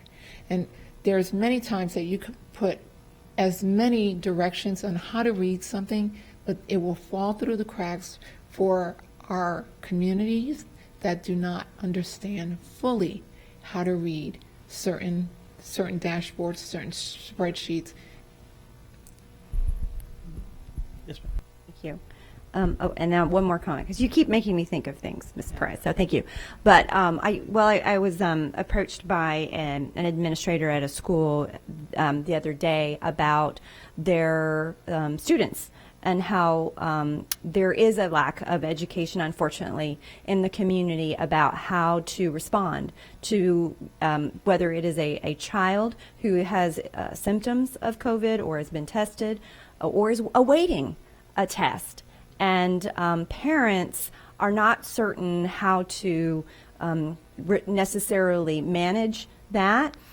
So there, and I obviously that should be probably more the Department of Health's public health education. But since we have those individuals in our schools, maybe there's a way we can keep pushing out that information when you have a child who does test positive. I'll give you the example that was used is child tests positive or has symptoms of COVID. The family takes the child to the hospital or the medical facility. The child tests positive, but none of the other family members test positive, get tested, or act any differently. They don't quarantine themselves. They send the other kids in the family to school. The parents are still going back to work every day. And so there's really, truly, unfortunately, a lack of education about how to manage it. And that's going to obviously impact our cases, because if a child in the household has it, the chances are really good another child already has it, but yet that family's still sending those kids back to school. So we really need to do, I think, whatever we can do, whatever was within reason and resources to help educate those families on what to do and how to manage that in their household, and what the protocol should be for a family that maybe has a positive case in their household. And part of it is a language barrier in some of our families as well. And so whatever we put out, if we can, needs to be in both English and Spanish and any other prevalent languages that would be helpful for our families. Okay, I think we have one more comment, Ms. Gray. Just piggybacking from what both of you have shared, and it's so important. And Superintendent Davis, my first inkling is to give this communication piece to Miss Monica, because you're out and about with these communities, and that's a piece that perhaps needs to be explored, because it is, that's one of our biggest challenges is communication. So I'm just throwing that out there because it's late in the meeting, and just thinking with the board members as a suggestion. Thank you. All right. Thank you so much. Then moving on, we have 3 items that still need to be heard, and then we have board comments before we adjourn. So the following items are now going to be heard: C4.01R, C606, and C1201, which is an informational item. So we'll go ahead and move on to 401R, which is the personnel consent agenda. Mr. Superintendent. Yes, Ma'am, through the chair. 401 is a personal consent agenda. It comes every month, which identify employees on leave, separations, transfers, new hires, along with just identifying an overall employee's status change. There also could potentially bring items related to new job descriptions. There's none on this one, but I'll let Dr. Whalen speak to kind of where we are related to leaves currently at this date.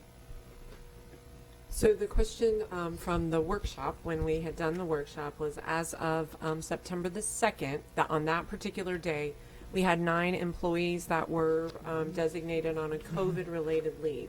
But I wanted to provide a little context, so we had the full amount of leaves that we've had.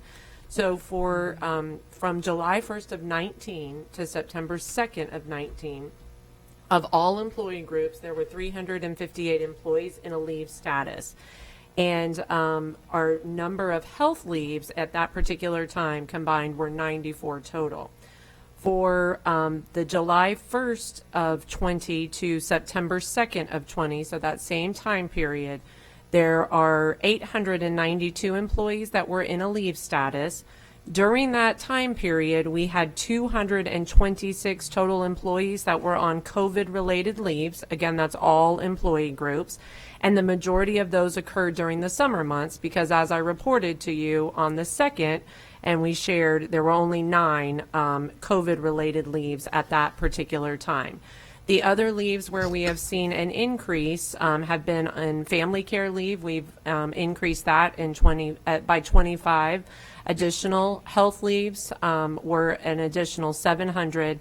And then we also had 200 more personal leaves that were taken during this same time period. So we increased over this time period from last year 534 more leaves. And I believe that was the question when we talked about this agenda item coming down for discussion. Thank you, Dr. Whalen. Board members, I need a motion and a second to approve item 4.01R. I have a motion by Member Stewart and a second by Member Kona. Is there any discussion on this item? Member Stewart. Thank you. Ms. Whalen, I just have a quick question. So in looking at the leaves, are we tracking employee groups? In other words, are we finding that COVID-related leaves are running higher in particular employee groups versus others? In other words, are some of them COVID-related or are they COVID-caused? In other words, I'm taking leave because I don't want to be in a classroom and I've chosen to take leave, or I'm ill and I have to be out and take additional leave. So, and because I'm seeing there's a couple of different employee groups that seem to be high on the list. And so I'm curious if we're tracking that information. Can I ask what list you're referencing? I'm looking specifically at the list that's total leave of absences, employees on leave or leave of absence. For this agenda item, so there's instructional and then there's also instructional support that are comprised, and that's a different time frame. As you see there for this agenda item, that particular time frame is the... So I'm looking at an instructional support, and that only runs through August 12th. So I'm wondering if that is higher. It was the July 20th to August 12th. I don't have the breakdown in that way. By that. And that's fine. I don't need the information right now. I'm just curious if we're tracking leaves specifically related to COVID so that we have a better handle on, for example, paras or custodians, which are having to take more leave than any other employee group because of their work environment or the pods or groups that they're having to work in closed spaces. So just as we track information and attempt to provide the safest environment for our employees as well as our students, I just want to make sure that we're looking at that information. If we see spikes in those numbers, that we are going back and looking and talking about, You know, we may have an issue with a particular group and their work environment and making changes and adjusting so that we're not having high numbers of leaves or illness in particular groups. So that was my only comment. Thank you. Yes, because we are tracking by the COVID code. All right, thank you. Any other comments or questions? Seeing none, board members, please vote when your lights appear. And it is unanimous. Thank you. All right, moving on to item 606, to approve the piggyback of the agreement between Amazon Services and Prince William County Schools. Mr. Superintendent. Yes, Mr. the Chair. 606 is a celebration for our organization, for our teachers. I know they work so very hard trying to find the best price, the product they can get at their fingertips as soon as they can to be able to help with their delivery of their instructional practices. And so what we did is trying to find ways we can bring Amazon to our school district, and it was one of the ways to look at Prince William County Schools, which is out of Virginia. And they have a 5-year agreement which will run through January 22, and that will allow our teachers to order office supplies, classroom school materials, books, electronics, you name it. And this is all about having greater product availability and the maximize their effort for the best pricing. And what this, right now we have it leveraged to be able to go to the school, but now with COVID and individuals extending their practice through e-learning in their home, we're going to try to modify it. We'll be able to send it directly to their homes so that they can have the necessary supplies to reinforce their teaching every day. Thank you. Board members, I need a motion and a second to approve this item. I have a motion by Member Gray and a second by Member Kona. Is there any discussion or questions on this item? Seeing none, please vote when your lights appear.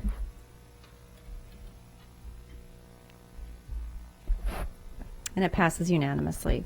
Thank you, board members. The next item is actually just an informational item. We'll pass this over. 1201, Development Review Process Research Study. Mr. Davis? Yes, ma'am. 1201 is just a review of the process of our research study. We have Tyndale Oliver, which is an engineer, consultant. They really let us look and conduct a study related to our school concurrency system. There were some major dramatic changes in the fundamental elements, especially in this past session with Senate Bill 7103, which limits the amount of how we can use and charge developers related to a school infrastructure, related to concurrency, and also Senate Bill 1066. This has added additional layer of impact fee transferability, which allows the developer to move it from one project to another. And overall, this study says this is really complex, and I'll let Mr. Farker speak to it. Thank you, Superintendent Davis. I also want to point out that we left the policy meeting a little bit earlier today to go talk to the Board of County Commissioners. That's really where the challenge is, because it's not just the funding, but it's also the location of sites. We look forward to the next board meeting to bring in a couple ideas that came through. Ms. Dickerson did a wonderful job of explaining the challenges around our case and talking about a public school site task force where we've got a board member on there, county commissioner on there, some staff on there to talk about the specifics of this issue. One of our biggest challenges is the urgency of the issue. We need to build schools. We need to have sites down there, and we have some sites, but whether they're approved for schools. And to be perfectly honest with you, one of the biggest problems is the roads, substandard roads. We've said repeatedly, all you need to do is give us a site, and we will buy that site if it's on a standard road. But there's not a lot of those in the southern part of the county. So our focus will be to sit with some of the staff in the county, to sit with the county commissioner, to have one of the board members that we have, and we look forward to bringing an information item to the board at the next board meeting to talk about what that may look like, because we need a task force to talk specifically about where a school is going to go. We look forward to sharing the Board of County Commissioners, and I'm sure we'll share that through Superintendent Davis as to what we shared with the county commissioners, because I think it's important that you all see the same thing about some of our innate challenges, and most of you live it and know it, but I just want to make sure that you have the same information that they do. Thank you. Thank you, Superintendent and Mr. Farkas. Mr. Cohn, do you have a comment? Just briefly, I think to share, some information to whatever task force is formed to pick a school site.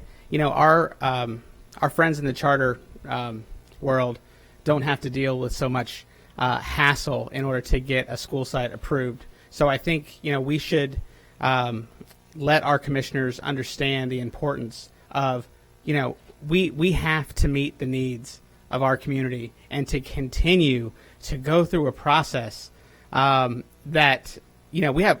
How many charters have opened up down there in the last year or two while we're still trying to find sites.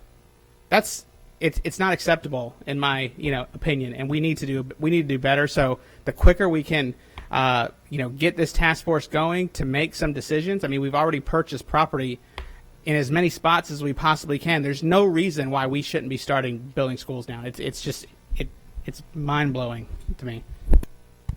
Thank you. Same game, different rules, right? Unfortunately. So we'll continue to work on that as a legislative priority as well. Any other comments or questions on item 1201, just the information item? Okay, then we'll move into board comments. Do we have some comments this evening from our board members? Go ahead and chime in. We'll start with Ms. Gray. Thank you, Madam Chair. First off, I wanted to thank our nurses, big appreciation for all their hard work and facing the COVID challenge. And I know that our nurses, some 360-something nurses, are they're very much to be thanked because of what they're facing. So thank you, nurses. I also wanted to congratulate Principal Jake Russell, who seems to be getting congratulatory remarks all night. But his 3DE achievement, junior achievement curriculum is so exciting. I was there last week, and students are working on business solutions. So if Gretchen Saunders had a problem with a business related subject as to how to, let's just say, get our fund balance taken care of and making it in a more sensible way, she would give it to the students to work out the formulas and all the other edifications. But nonetheless, junior achievement has really stepped up our curriculum. And what's interesting too is its outreach is not just for the higher academic level folks. It's for all the high needs children. And that's really important because that raises the bar and it sets the tone for a school such as Chamberlain. And I know that Hillsborough High School is doing the same. So this is an excellent program. And in fact, I'm going to have the CEO, Alex Sink, and myself, we're going to do a tour.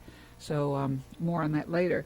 Last, I just wanted to thank someone who probably doesn't get thanked too much is Corey's Culpepper, the safety person, because what he did at Belmont was, he didn't want any credit, but he helped facilitate the safety crossing and called up the sheriff and, in other words, established crossing guards and really went out of his way.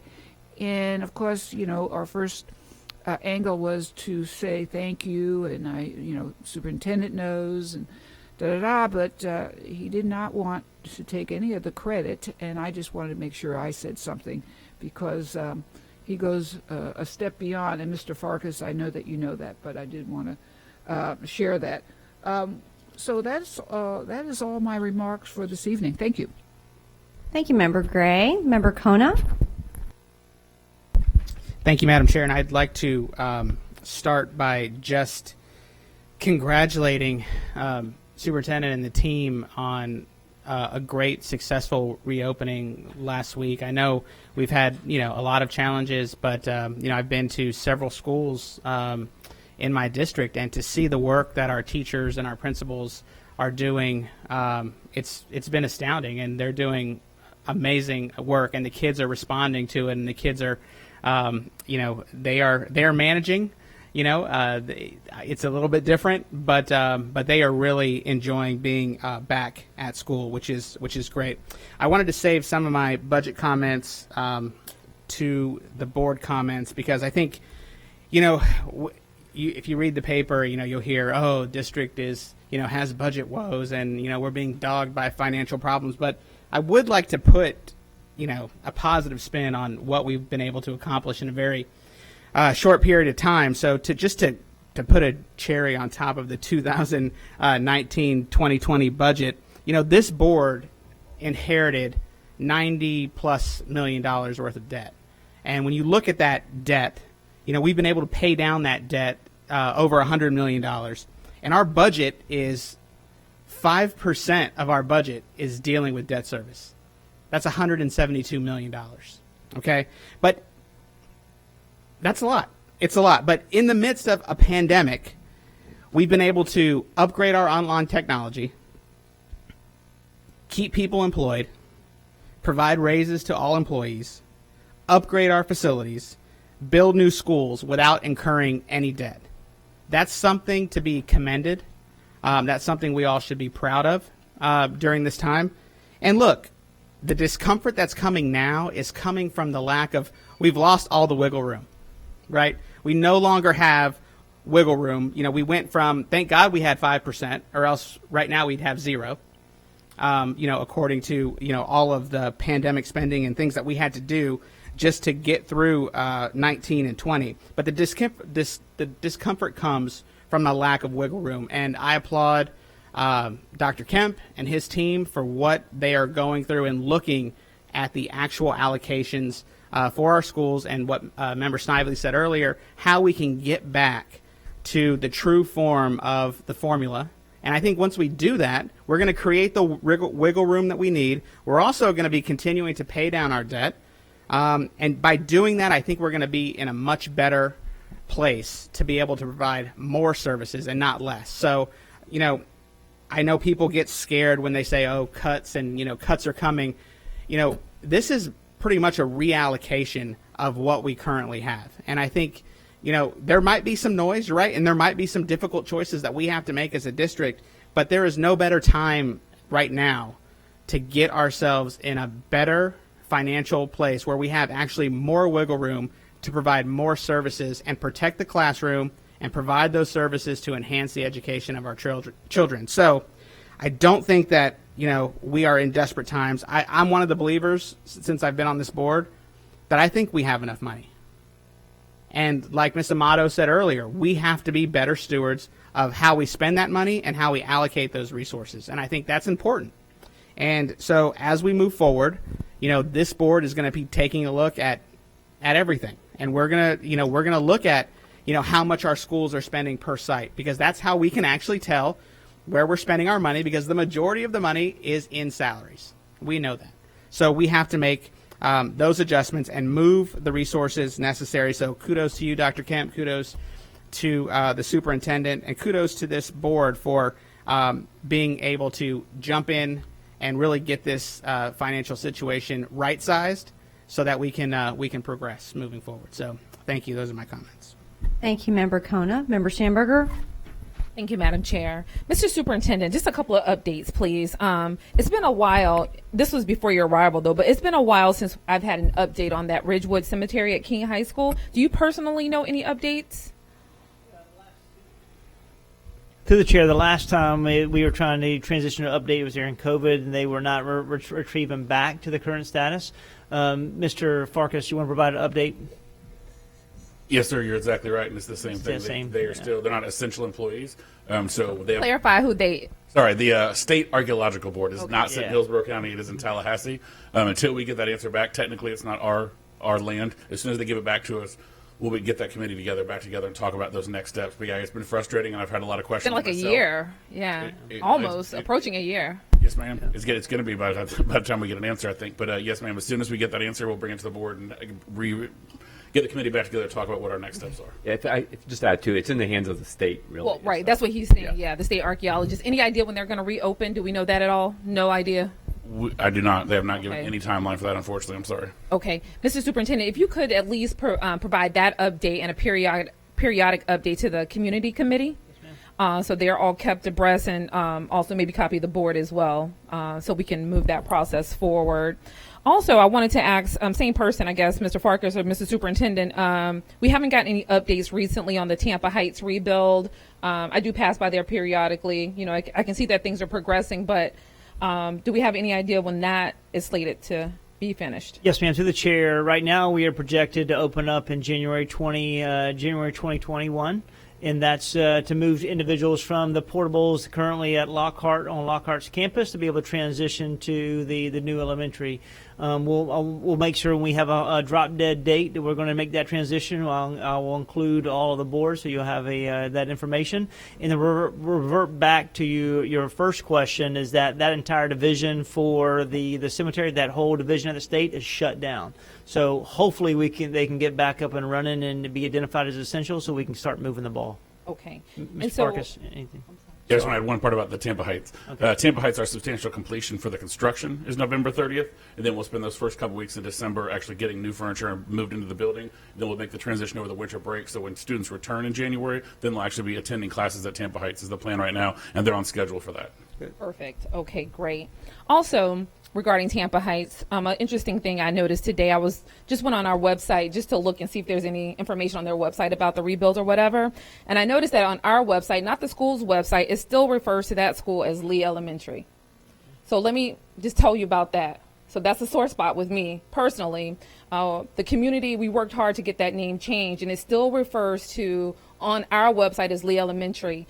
That was more than just a name change. That was a mentality change for our community, and it still refers to that school as Tampa Heights (parentheses Lee Elementary). So I thought, well, maybe because people may remember it as that. So I went and checked Woodson, which we also did a name change. It doesn't refer to Woodson as Van Buren or Cahoon. I won't say it's disrespectful, but please, if you could, have that changed on our website. It's not on the school's website; it's on our website. Which leads me perfectly into my next point. I do want to make one announcement. I am really honored to be partnering with the Alliance for Public Education on our culturally diverse classroom libraries project. This was really inspired by your wonderful staff, our teachers, who each had on their wish list, they had a request for some culturally diverse books in their classrooms. I thought that was absolutely amazing. And so I've partnered with them and some other community folks to try to provide as many culturally diverse books for as many elementary classrooms, phase 1 in Hillsborough as possible. And so the Alliance for Public Schools, you can go to this website if you like to donate. But for me personally, this is my individual commitment to social justice in our community, certainly teaching our kids about love and tolerance of everyone. I just want to say that in my entire life, I've never experienced racism, discrimination, and hate like I have since I've been an elected official. It's horrible. And so while I know that we cannot change adults so much, we can start with our children. And for that reason, I'm personally committed to helping our students become better people and change our future. And so one simple thing we can do is make sure that all students, regardless of socioeconomic status, their race, or whatever difference that we may have, is to teach them to love one another and tolerate one another and respect one another. And so this is one simple way we're doing it, by not providing just black children or a certain race of children, but all children with different books, so that we can really grow respectful adults. And so folks like that look like me don't have to continue to experience the things that I on a daily basis experience. And so if you guys, if just one book, I ask that everybody to make a donation if you could, or any organizations you know, to please partner with me so that we can foster some really, really amazing students and Hillsborough County residents. Those are my comments. Thank you, Member Schamberger. Member Stewart. Thank you, Madam Chair, and thank you, Ms. Schamberger. And I want to start off by congratulating you. Ms. Schamberger was honored last week by the Harem Court number 96 for being an outstanding woman in the community in the area of politics. So congratulations to you. Board members, I just wanted to alert you, and I'm not expecting an answer tonight from this, Mr. Superintendent. I sent the superintendent a couple of concerns that have come to me, and I hope that as these things come out, that we will allow the superintendent to have an opportunity to make correction. Again, there are things that we are diving into in the classroom and out of the classroom and at home with students that are unique and different. And one of the things that I learned the other day was that our substitutes don't have access to Canvas. So I've had a healthy conversation with the superintendent and with Mr. Bunkley about how we go about making the opportunity for a substitute to be able to be in front of a class is one thing in a brick and mortar classroom, but what about the students who are e-learning? And so I don't even remember what our extended leave is here or how many days that is, but for me as a parent of an e-learner, a large number of days for my child to not have a math instructor is going to be problematic.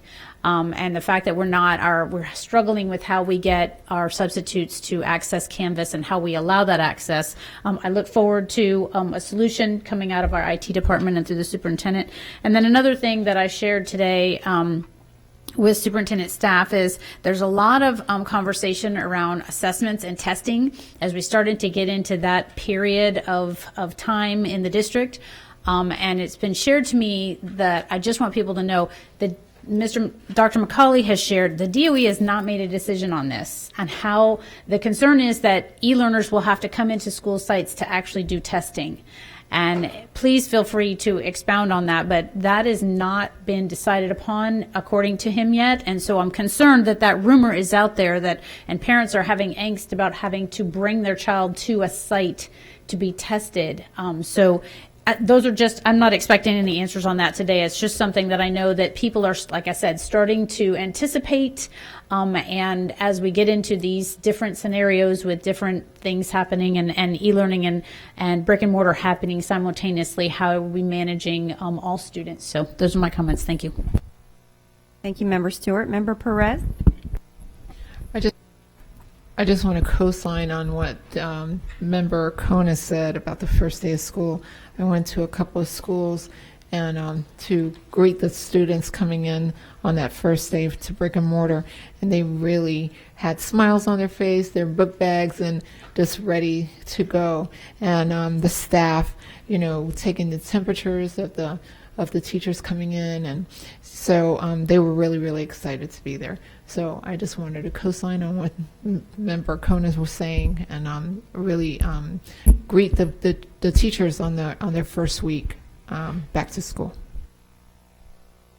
Thank you, Member Perez. All great comments that you made, Mr. Kona. Appreciate those. I was just going to say, ditto on those sentiments, and really excited for the students to be back in school. My kids are having a great time getting back into school, into the classroom, and so are their friends. And I've spoken with so many parents who are very pleased that we were able to, give the parents and students an option to do this. Yes, we're all still nervous and kind of waiting to see, what occurs over the course of time. We're hopeful, and we appreciate the effort that you've made to get the safety equipment out, get the wipes and the hand sanitizers and the face masks. And is it perfect? No, it's not perfect, but the teachers are doing the best that they can do.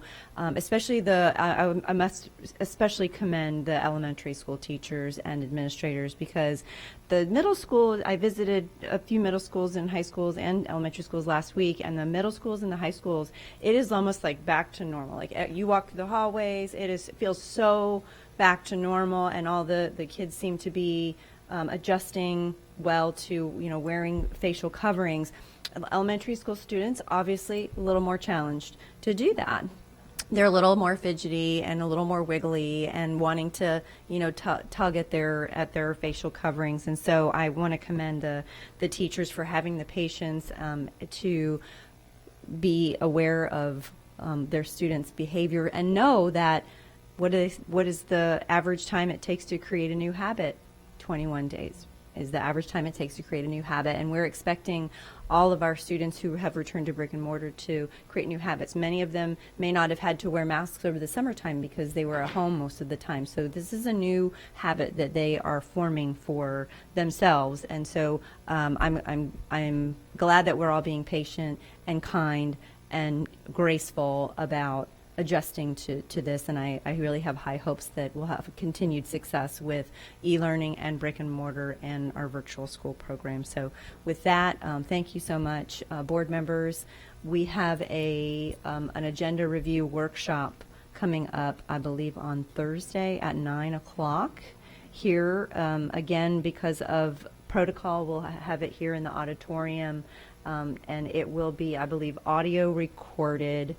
on Thursday morning from 9 to 11. So we will look forward to seeing you back here then. Have a safe evening. Thank you. Good night. Meeting adjourned.